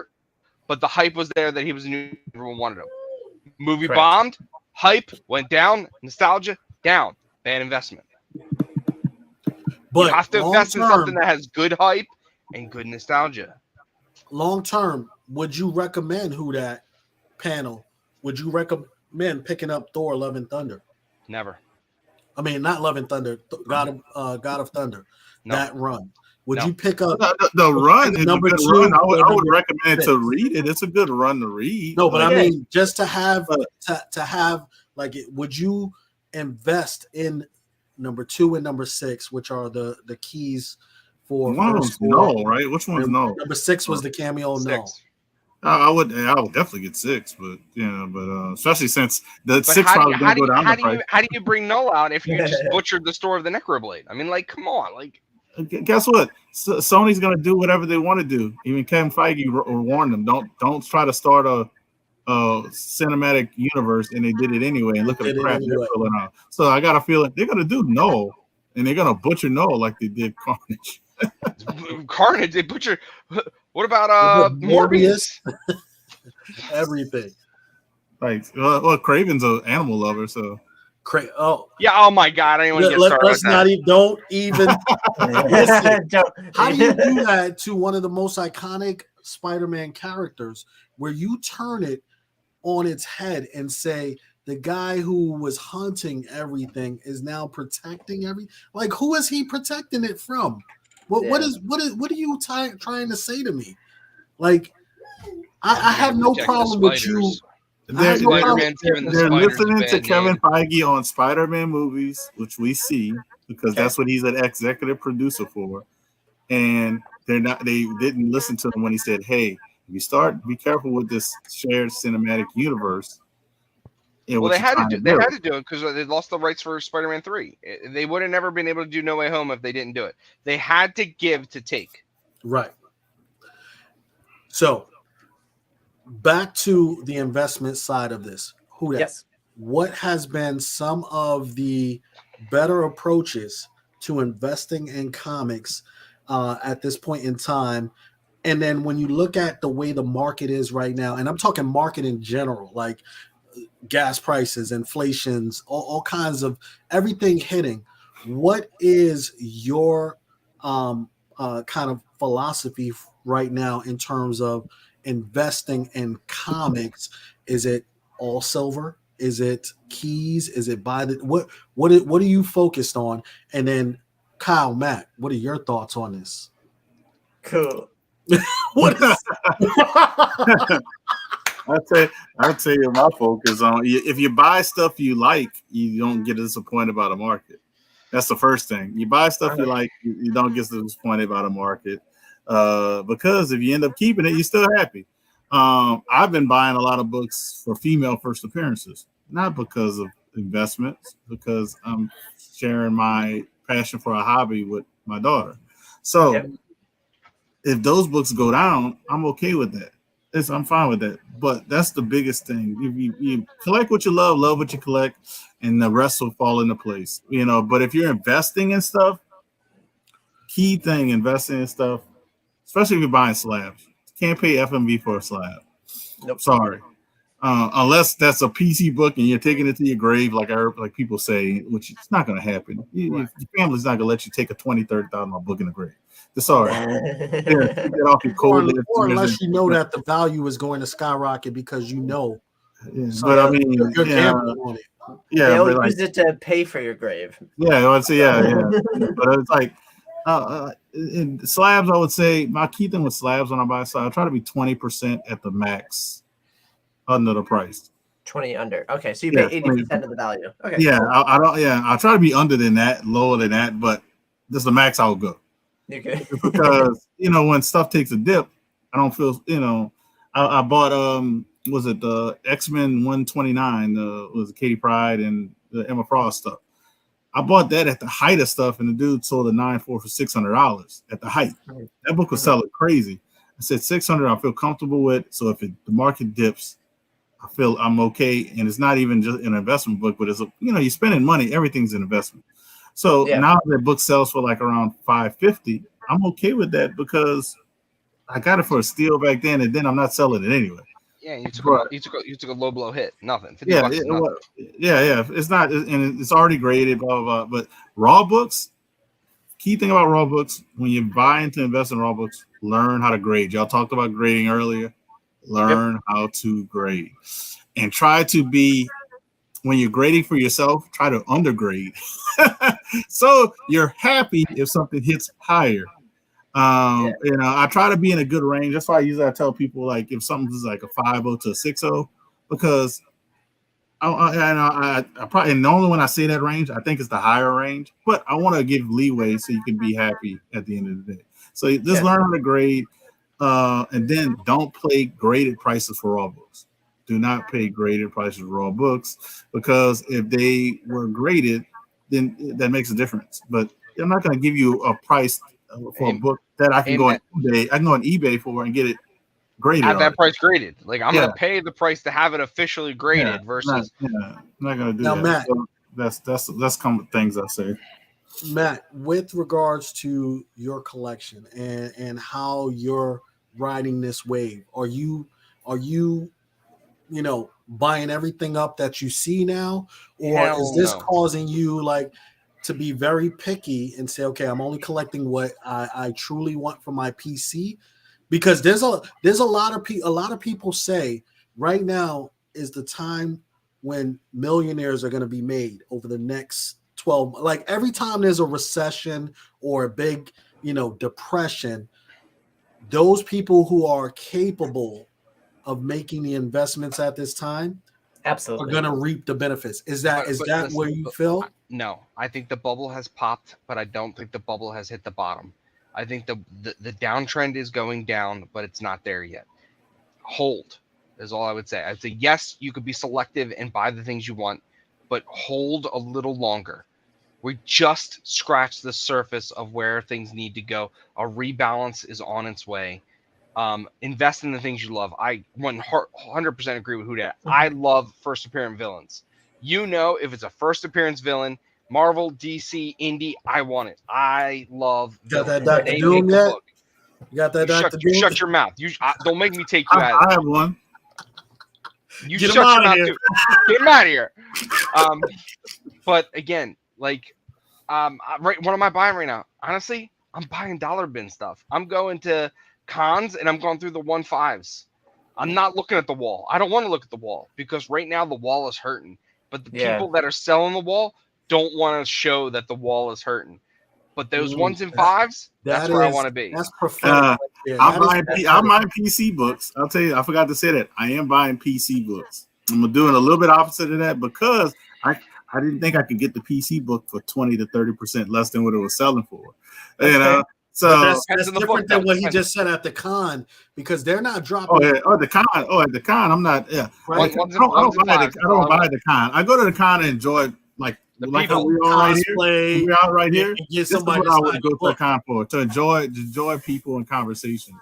I'm not going to the con to buy books. I might hit up, like you said, the dollar stuff, but I'm not going to buy books. I make IG to buy books. Trades at the con.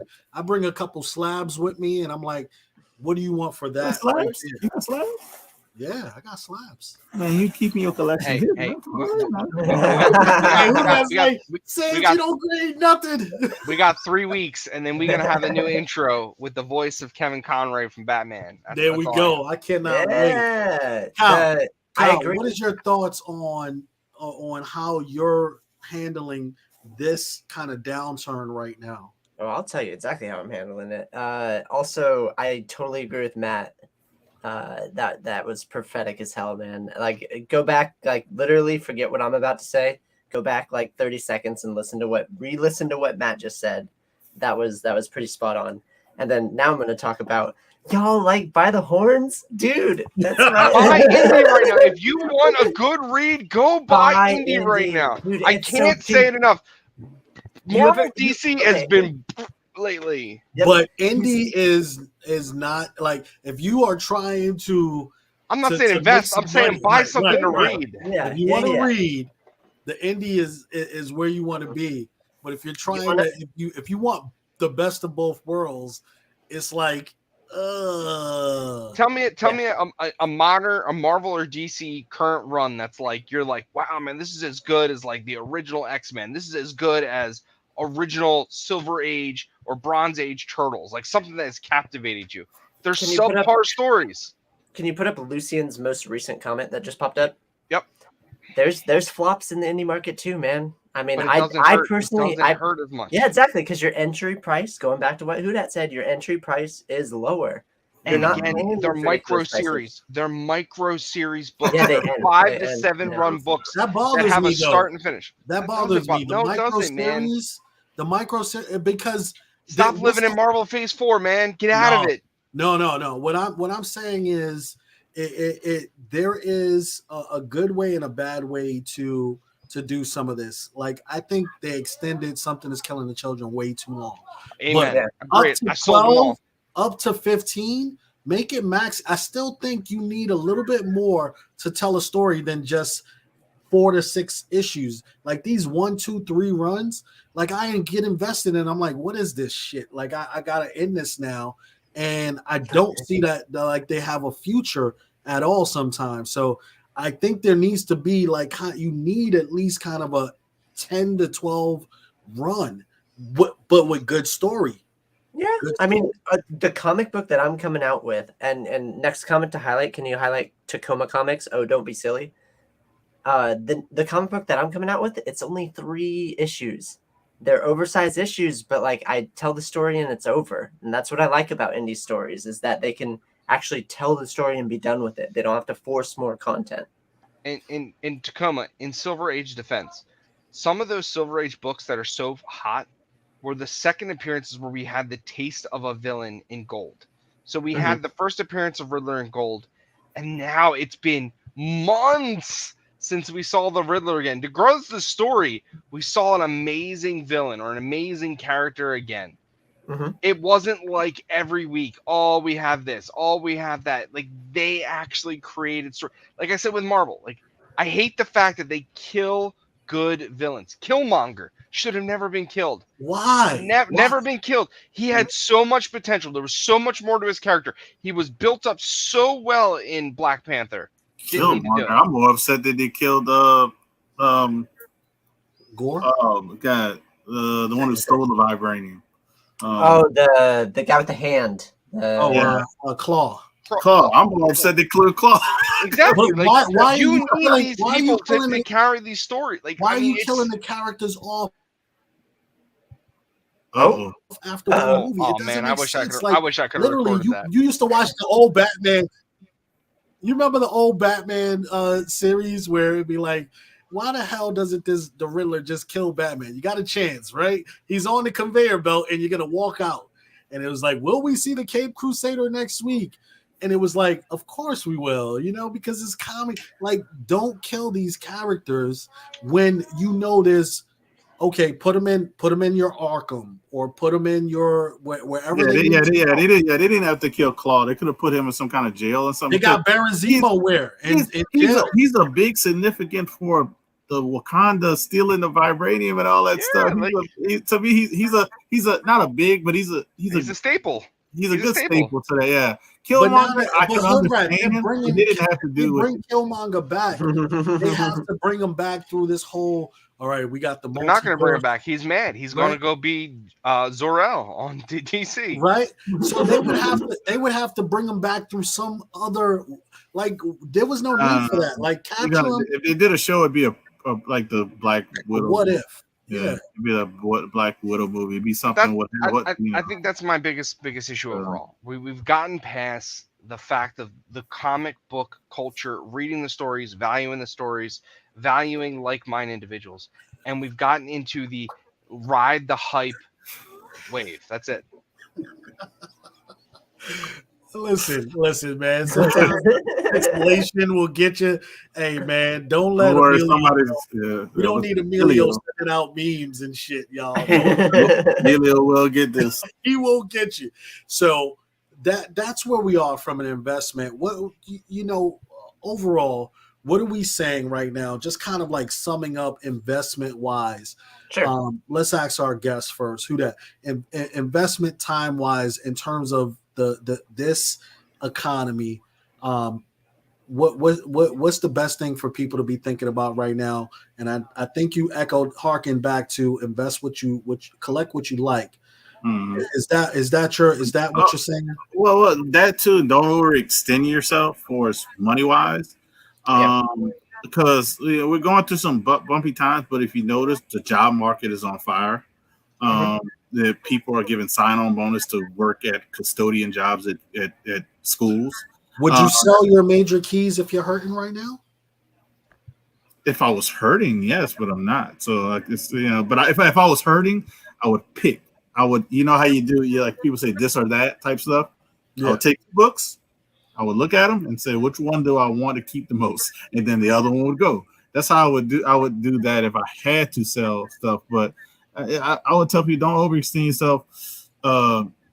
Spend money what you can. Also, if you're looking to buy a big book, it's a good time to buy it. And people are accepting payment plans, what I've noticed now, a lot more so because they want money regardless if they get it right now or 30 days from now. It's all about the money at the end. Oh God, he got it already. Just want to give everyone that. One more time, just one more time for those that they want to make that meme because I'm already all over it. Yeah, so, it's gonna be a bubble right there. Somebody's gonna make a bubble right there. Man, that happened 4 minutes ago, and he already has it. Y'all are so terrible. That's my Charles Barkley face. Terrible. We're too busy making a meme right now. Silver and bronze. Go ahead and finish what you're saying. I think that's perfect. Let's kind of transition as to, in terms of what we're collecting right now, what's hot, what you notice. There's a lot of new things going on. So let's talk about what's hot since it's a crazy time. Yeah. So not so much 2021, goddamn. Yeah, we didn't update the graphic.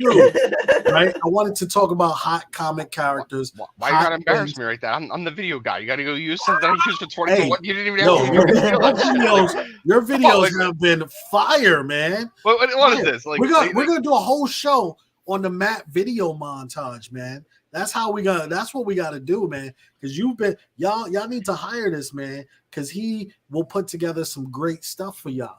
But absolutely. We got 8 billion genies. And I just heard one of those things in the chat. He said, don't chase after the hot 10 books. Oh yeah, don't. But the hot 10 books aren't necessarily just all Martins. But I agree. You get books. If you can find a hot 10 book, if you can find a hot 10 book face value, get it. Don't be dumb. Don't be dumb. If you can get a hot 10 book at a fair value, get it and flip it. Buy modern, flip modern, buy silver, buy bronze, buy perfect gold. Example. I had someone DM me today. What it do, Pikachu? Y'all know who it is, right? DM me, said I have one of these books on the hot 10 that's going for 300. It's 8 billion genies, and it's the Bird City. Shout out to Bird City, the homegirl Laura, and all my people. Right? You got that genie in the form of Super Mario 3. So it has the nostalgia, it has everything on it, right? The book was a $20 book. People weren't moving, weren't buying it until the news hit. Now it's a $300 book. I told him today, I said, sell the book for $250 and buy what you love. I said, go spend that money on what you love, right? You're a big Venom fan. He said, I got this book. What should I do with it? I said, dude, you can buy. This is exactly the time when you want to buy exactly what you've been trying to get, and don't even look back. It might be a $500 book next week, but you sold it for way more than you invested in it, and you can get whatever you like right now. You speaking facts, 100% fact. And the reason why I say you speak 100% facts because I tell that to people even with bigger books. It's like it's all right. We know what the FMV, you know what it's selling for. Correct. What do you have invested into it? I know somebody, and I know somebody who, a good friend of mine, has some Thor books, and he told me he got them for like pennies on the dollar, and I told him start the bidding off at the grading cost, make your money, and get out. Right. He didn't listen, but I'm just saying that's what you gotta. That's what you gotta do. Like you said, it's selling for $300. I would have did even better. I said, I know somebody gonna buy this instantly. $215 shipped. Right. Guess what? It would have sold instantly because people would have been like, "Oh man, this up for $3. He taking this bigger." I said, "No, but I got it for $20." Like, what you exactly? What you talking about? And people look at it as like, "Oh man, you know what? That book is gonna be $1,000 tomorrow." But guess what? Unless you truly love that story, why do you care if you made $180 or $800? Right? Because at the end of the day, you probably use that $180 for what you wanted, as opposed to waiting another year for the 800 hit, and then your key or whatever it is that you want is gone. So that's what I try to say, man. You get that skyrocket, flip it. What you got, Matt? I agree. I mean, I don't know. I go back to the same thing I've been saying all show. Do you read the book? Yeah. And honestly, if I ask 10 people, I'm going to get at a minimum 6 that say no, they never read it. 6 that said they picked it from their pool box. They picked it because it was hot. They picked it because it was new. They never opened it up. Or they got the quick one-offs on what's important in this book and they grabbed it. Or somebody told them that this was going to be big and they grabbed it. Did you read it? Like, I want to go back to the days where I could sit down and say, yo, Kyle, man, did you read that story? Like, Nice House on the Lake. The first 6 issues, like, my God, I could not talk about it enough because of how the stories work. 80% I can't talk about the back books, 6, but I'll talk about the front 6. 80% of the books people are picking up, they're not reading. Never. No, and that irritates me. That but it's FOMO. Me. It's FOMO, right? What happened with the fail-safe cover? No one read that at first. It was like, yo, someone flashed it on IG or someplace and said, this design variant cover is going to sell for 3 times the value. So they just grabbed it. And no one's reading that. Now you can go back and read it and be like, but it's not something that they were anticipating reading. They're not even collecting it to eventually read. They're collecting it as this is money in my hands. So that's why I say if it skyrockets, sell that shit and get what you want. Even Whatnot has come out and said the amount of people that are on Whatnot are now sellers looking to buy. And let's transition right to that, because there's been problems with Whatnot from start, right? First, you could not sell your books for more than $1, right? Now everybody on Whatnot is a seller. You have 100%, saturation. Everybody is selling. If we have nobody buying and everyone's selling, the market is upside down. You're going to have way too much inventory and not enough demand, right? The products that you're trying to put out there that should be going for this price is now to shit, because even the guy who was collecting and maybe have 4 or 5 copies is on Whatnot, and they're selling their copies because they're doing the same thing. So where do we see? And now you have eBay Live. You have these other. Whatnot. Well, we're gonna get into the live thing. Whatnot selling right now? And Huda, whenever you want to jump out, you can. But we'd love to have you here to continue. I'm just saying. I'm just thumbs down on whatnot. I'm here. I'm enjoying. They got a lot of friends in the chat that I see join. Like my homeboy, Hood Rat Comics. Hood Rat in the building. Shout out to Hood Rat. Hood Rat in the chat's been saying some real things too. So yeah. It's just the Whatnot is. Whatnot. I hate Whatnot's going to regret not selling to eBay. I'm going to say that. Not selling. They got offered from eBay. I would have sold out so fast. Are you kidding me? Why do you think eBay? eBay created their own. I don't know if they got offered, but eBay doesn't create something or like a paper. Like these big companies don't create something to fight against you without offering it to you. If you remember, let's go back in history. Blockbuster and Netflix. Netflix offered their services to Blockbuster. Blockbuster was number one. It was the king. They said, streaming. No, we're good with our VHS and DVDs. Get out of here, Netflix, and laughed them out of the building. The story is from the executive from Blockbuster, they laughed them out of the building. Basically kicked them out of the building. And who outlasted and who's top dog? Paradigm shift. Yeah, so it's like everything went digital, right? Everything went like no one's buying a DVD or anything. I mean, what are you gonna go? Whatnot has thousands of eyes. I give them credit. They have thousands of eyes. eBay has millions, possibly billions of eyes. So who are you? You that's like saying, "Oh, I'm the best amateur boxer ever. I'm gonna challenge Mike Tyson." And then the big thing, though, piggybacking off that, eBay has tracked sales. Yes. Whatnot has no track sales. There's so many auctions going on at the same time. I never know the value. You can never go back and look at it. I can go to cover price. I can go to CLZ. I can do, but it's up and it's gone and that's it in the moment. You never go back and see. Oh, what that? Well, it's like super fast. Yeah. Yes. But the other thing is, listen, I don't say there is an underdog, and underdogs are made to win sometimes, right? But the problem that I'm having with Whatnot is these exclusives that they're making. I don't understand how they're more valuable than the originals. It's hype. Right. It's 100%. It drives me nuts because the people that invest in this are going to burn.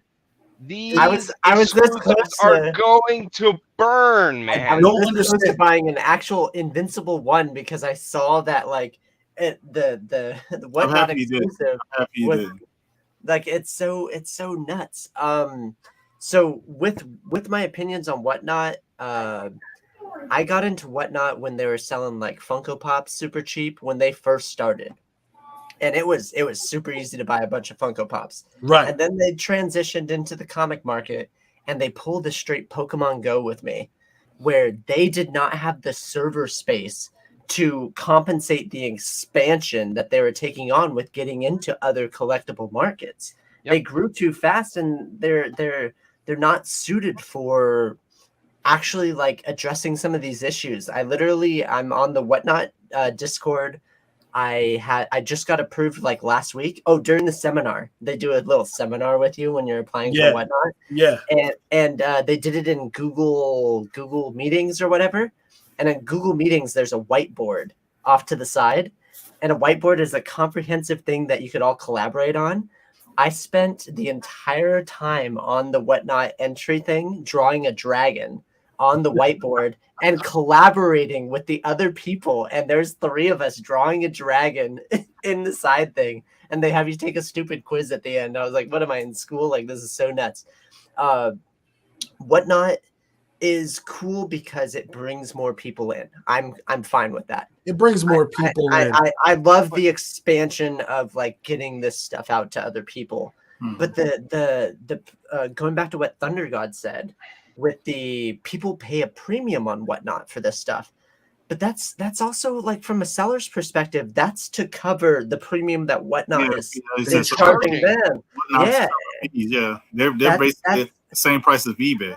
The fact is eBay now. We use eBay to price our books, and that's selling at a premium too because they're trying to cover the 15 or the 14% that eBay takes. Exactly. Well, and again, I'm sorry. There's really Cover Price is doing a phenomenal job given market research. CLZ is starting to do market research on raw sales. That's going to be another one that's going to be a big one. If you are an uneducated buyer, you run the risk of overpaying. Yeah. If you're going to invest in something, make sure you're educated on what the value is, why it's important, and why it's at that value. Cool. But when we talk about, and I see Whatnot is heading into publishing, right? What is going on with how do it's like this book comes out tomorrow? It's a remake of an original, and it's worth more than anybody should be paying for any of these books. It's just hype. It's just straight hype. But how is the FOMO with all of these books, right? It's like because you have people like Comic Tom, Nerdy Girl Comics, Very Gary, Skeleton Keys saying that this is the bee's knees. Yeah. And they have hundreds of thousands of followers that are like, oh, it's the Logan Paul of comic book sales. I hate to say it, but that's what it is. You got a lot of hype. Logan Paul invests in Whatnot, but if he were ever to go live on Whatnot, he'd crash the servers. He definitely would. So, he'd sell a fake. Didn't he go live on there and crash the servers? Didn't he? Yep. Yeah. Oh, he did? When he was gonna open his scammed freaking Pokemon cards. Pokemon. Oh God. Okay. So all that to say, the market from that standpoint on Whatnot has gone through kind of this roller coaster, right? We saw it where there was nobody on there and people were like, oh, get on Whatnot and start selling, to now where you're hailing people like there's too many sellers on Whatnot. Like where are they going wrong? What do we see they're doing that's wrong? That's gonna from a business perspective, they're doing nothing wrong. They're doing exactly what they want to do. They want to put as many people in there because they're making money hand over foot, and that hand over foot money is allowing them to do the publishing, is allowing them to do the exclusive covers, allowing them to do that. So Whatnot's not doing anything wrong from a business perspective. No. From a consumer perspective, Whatnot is wrong because, again, there's no market research. When something's sold on eBay, there's market research. There's a sell value. There's a price. There's everything. There's no way to track it on Whatnot. Whatnot is skewing the market. It's good for the moment. It's bad for the long-term run. People like to hear their names shouted out by people who are selling. So that's what happens on Whatnot. You don't get your name shouted out when you win an auction on eBay for 1 penny above the last bid. But you know that guy's hating you when he sees the first two letters and a bunch of asterisks. I like doing it just because the person who had the high bid was like, yo, Whatnot yelled at me because I didn't sell within a week. They're like, why aren't you selling books more rapidly? We need you to sell more rapidly. Hey, I sell quality. I don't. Quantity is not my thing. I'm not going to put up dollar books for dollar books. Shout out to Whatnot. They put me on the back of a cover, and I only did one sell every 4 months. I was like, oh, look at the cookie. They heard about me, y'all. They heard about me. It's like, we got to put the Cookie Man on that book. So, and as soon as I got my books, I sold them. I was like, hey, here you go. Who wants them? Here you go. I only kept one. I sold the other ones, but I mean, look, at the end of the day, I would keep one for nostalgia too. But it was just like this again. The price that they were going for, I don't believe in the book. I don't believe in the book. I'm not keep. I always say if I got something in my short or long boxes that I don't believe in and it's worth that much money, it's gone. Like people like it says, go ahead. I'm like, I'm selling it tomorrow. I don't give a damn. Because you're gonna buy what you love. You don't love that Whatnot book. The internet tells you love that book, but deep down, you don't love that Whatnot book. You love Dragon Ball Z. So if you can get a piece on Dragon Ball Z history, you're going to sell that Whatnot book clear as shit, fast as hell, and you're going to go buy what you love. All right, my guy just came with the perfect transition. Let's go, Stans. Let's go. Yo, here we go. Let's go. Final segment of the night, y'all. All right. And we're going to talk about Dragon Ball Z.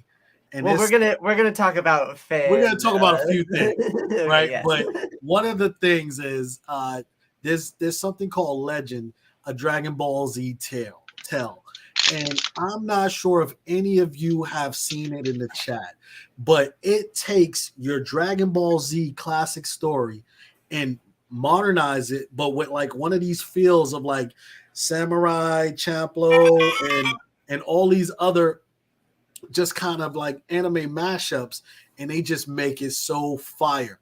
And this guy, Nasir or something Patel, he spent 4 years of his life with a crew for no money to make this short film, and it is absolutely fire. You see Goku's head flaming when he does his transformation. All I can say is if you're an anime fan, this is one of the most amazing things, and salute to them for doing it. Have you guys seen Legend of a Dragon Ball Tale? I watched it immediately when you send it. So I just posted in the chat, watch this after the show. I posted the link. Once we're done, click that link and watch this. It's so phenomenal. And I'm going to upload the short 1 minute while we're chatting about it. But Kyle, what'd you think about it? So I am so obsessed with fan films because like I'm a freaking Star Wars nerd, man. I sent my lightsaber off to a prop company so that they can make it even cooler. Like that's where I'm at. And there's some cool Star Wars fan fiction because the lore is there. And then this Dragon Ball Z thing comes out and it blows me the F away. Like it's only 19 minutes and it's so dang good. I just don't know, like there is it as good as the Mortal Kombat fan film that was? Mortal Kombat fan film was phenomenal with Michael J. White. Yeah. Oh my god, man! I wish they would have just made that into the series in the new one. That shit was so good and the guy who directed those was slated to do a new one, but they end up getting him off or something. I don't. But like this is what I say. Like you have directors, executives, and moneymakers in your left hand, and they have the rights to something, and they shit on it. And then you have the community who takes what they shit on and does what everyone wants, and it's glorified. Yep. When are we going to get the directors that don't make the piss poor decisions, understanding that they need the community to drive success and start working together? Absolutely. Absolutely. It's killing me, man. Like that's why I can't get behind these stores. I can't get behind these Disney Plus series because they're just cash grabs. They don't appreciate the content. They don't appreciate the history. They don't appreciate the characters. They're just looking for another subscription to Disney Plus. All those characters or those shows you're talking about are characters that we love made for everybody else. That's what that is. That's fair. Yeah, I'm okay with new interpretation. I can't live in my bubble like He-Man. He-Man was a great example. I loved He-Man growing up. The Netflix He-Man series, was it good? No, I can say that. But the nostalgia factor about it and the fact that they didn't just, lack of a better word, whitewash He-Man into a new age series. They went with something new out of the box, a new vision, a new depiction to try to highlight some new characters. I give them credit. Yeah, what I see everywhere else is just the same. We won't get another Ninja Turtles original movie again until somebody has the galls to let's do a dark Ninja Turtles, because that's what a Ninja Turtles is. Hell yeah. But hey man, I can't wait to meet Shredder in 2 weeks. So it's that they also had a fan film of Power Rangers. Actually, it was really good. I don't know if you guys seen that. I did see it. Yeah, it was pretty damn good. That was really good. So they got. I think they got a Last Ronin fan film too. Somebody shared it. I saw the Last Ronin. The Last Ronin was short, really short, but it was actually like kind of like a nice internal solemn type of thing. I could have done it, like they could have made the turtle look a little bit better. They were trying to go for the real skill. Well, it's a fan film. They only but it was actually like it touched you. Like you not touched you in that way, but it was a good. Like I said earlier, a lot of these producers or the companies are not taking creatives out of these shows and movies. Yeah. Creators, if you look at the first couple phases of Marvel, are amazing because creators had free range. Bob Chapek or not Bob Chapek, was the other guy who was before him, but he gave them free range to do what they want. Free range. He didn't have an executive say, you can't do this. It has to be 2 hours. Oh, no, we got to cut this person. Oh, we paid her $7 million. I don't care. Cut her scenes out. Make something great. So he just wanted something made great, and the people will come. Yeah, absolutely. That's what the old Disney executive wanted. And now the new executive is going like the WB old executive was, and hey, we got these characters. People are gonna come see Batman versus Superman because it's Batman versus Superman. Thunder God and Someday Da Vinci both said Bob Bob Iger. Iger. Yeah, it is Bob Iger. Yeah. His nickname there was Papa Iger. Okay. Because people loved him and they could talk to him freely. Bob Iger would go to every feature film, red carpet stuff. He would go to all of these. Bob Chapek, I don't think he's been to one yet. He doesn't care. And that's he cares about the bottom line. He cares about the bottom line. That's what he cares about. I mean, I say a lot of money. That's what he cares about. I hate to say it, but that's the type of executive he is. Yeah. All right, y'all. That's why I was just talking to wait to see when this goes up. No, that's fine. There's a Darth Vader freaking fan film that's awesome. There's an Uncharted fan film that is awesome, and they're all like 20 minutes long, and it's so fun to watch them. So this is it without the volume, but this is scenes from the show, guys. This is the Dragon Ball Legend of This is Legend of Dragon Ball Tell, and this is the Goku transformation scene where he's fighting Broly. All I can say, the Vegeta fight was even better in my opinion. Yeah, Vegeta shows that, man. But this is the anime style. This is Broly at his crazy levels. You got Goku who went full flame and then monkey style. This was just crazy right here. And all I can say is, if you haven't had a chance to watch this, go watch the link Kyle dropped and come back to this, because this was phenomenal. And when you have fans that can do, the Dragon Ball needs to hire these guys. That's the bottom line. They need new blood. Like, they're just stuck in their ways, man. And that's what when I say that these companies, Marvel, DC, they're stuck in their ways. They're not listening to the fan. And I'm not saying, oh, we have to do everything the fans say is like Star Wars fans sometimes. And God bless you. If you're a Star Wars fan, you literally will like knife someone. Push through regardless. Yeah. Right? You're gonna knife someone if there's anything that deviates from what you want to see on the screen. But Star Wars fans strong-armed the creators of the Obi-Wan series to reveal the return of the Inquisitor. We literally forced him to say, "Oh no, we're not messing with canon. We're not messing with canon. Please leave me alone." But they did mess with canon because they had to pull in a stupid Skywalker story. Yeah, that's true. Yeah.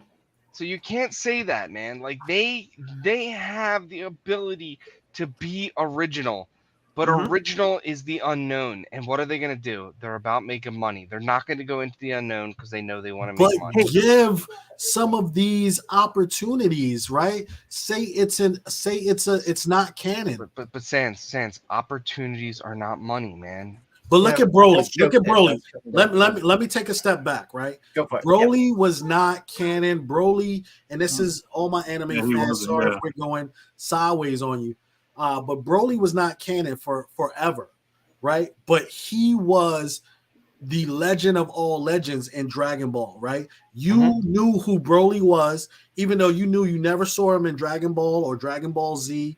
Up until most recently, when they did the Super movie Broly, that's when he became canon. And he's a little bit different, but everybody loves Broly. Give people a chance to tell a story from a perspective. It's like the black costume, right? That didn't come from Marvel. That was a fan contest, and you got Venom, one of the biggest things ever. You got the symbiotes because a fan said, "Let's draw Spider-Man with a black suit with a red," and that red was fire, right? Like, what if they took more of these risks and allow some of these fan concepts? You would actually have some really good creativity. Not everything's gonna stick, but let's go with it. Let's go with it. And that's my 2 cents. We've run on, ladies and gents. Can I give 2 more cents? Yes, go. 1, 2. This guy is the power has gone to his hands. Cal, hit him with that bottle now. All right, here we go. Thank you, Matt. At the end of the day, we talk a lot of smack about the interpretations of the stories, but we still have the stories. Go read them. Enjoy them. Look, They're there for us, man. And I agree. Look, buy 2. If it's something you think you're enjoying, just buy 2. Mm-hmm. Buy one that you can read, because I'm telling you, if you enjoy it, you're going to enjoy it more when you read it. Right. And I don't care if you even read it digitally. Just read it. Read it. Read it. They put the time in these scripts because they fucking mean something. Yes. Like they don't. They have to. I'll tell you this. I had some serious input on The Hunger too, and just back and forth, and where to go, because I'm killed in the episode. It killed me for weeks to know where that story was going and like how it was going to be written. And quite frankly, I have 2 lines. And you know what? Two lines. And what's great about The Hunger, right, is that it's being written as is. There's probably an idea in Jordan's head as to what the whole story looks like, but to have feedback at this point in time after issue 1, before issue 2 is out, makes so much is so valuable, because that already is giving you some insight as to what people love about it. Yep. So, ladies and gents, I want to thank our special guest, Who Dat, Comics and Movies, the man, the myth, the legend. They call him Mr. Spec. That is not a spec. Put some respect not on a his spec. name. Literally, I was about Who to say Dat? it. Yes. What do you have going on, good sir?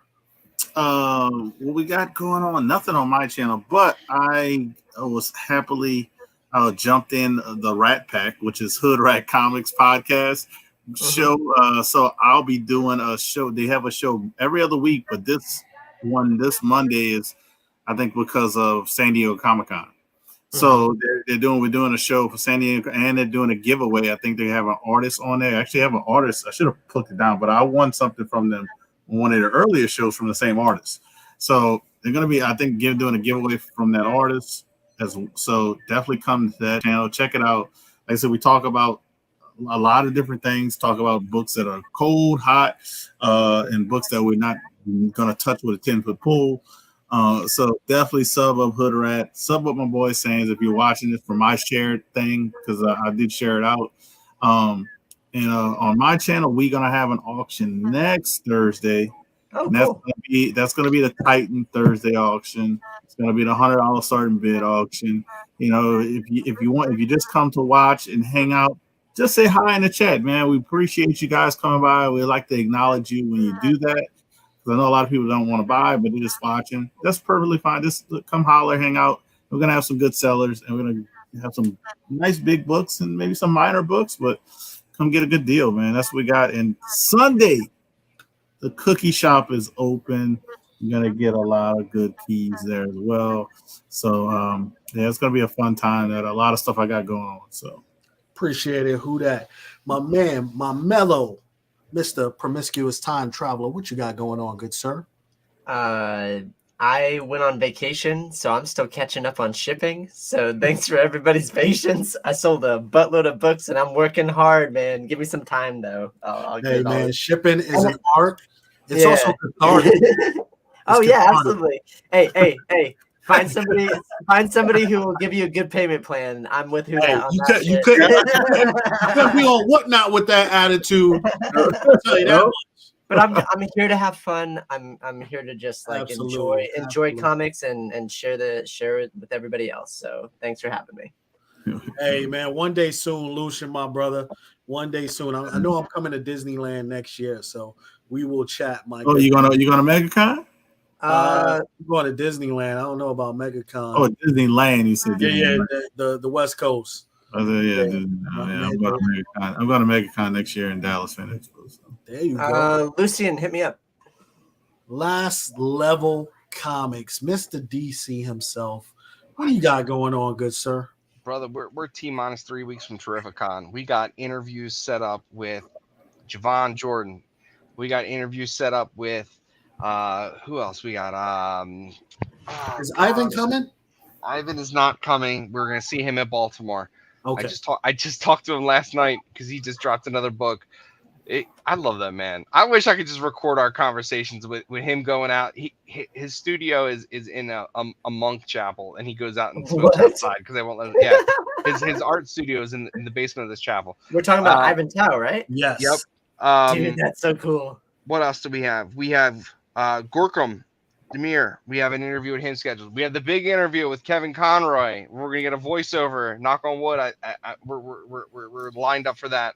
Trish very soon. Trish, she's going to San Diego Comic-Con. What else do we have? We have Blank Cover Battles, episode 5. I'm jumping ahead of myself. We have so much in production right now. We have, again, Whale Wednesdays coming up.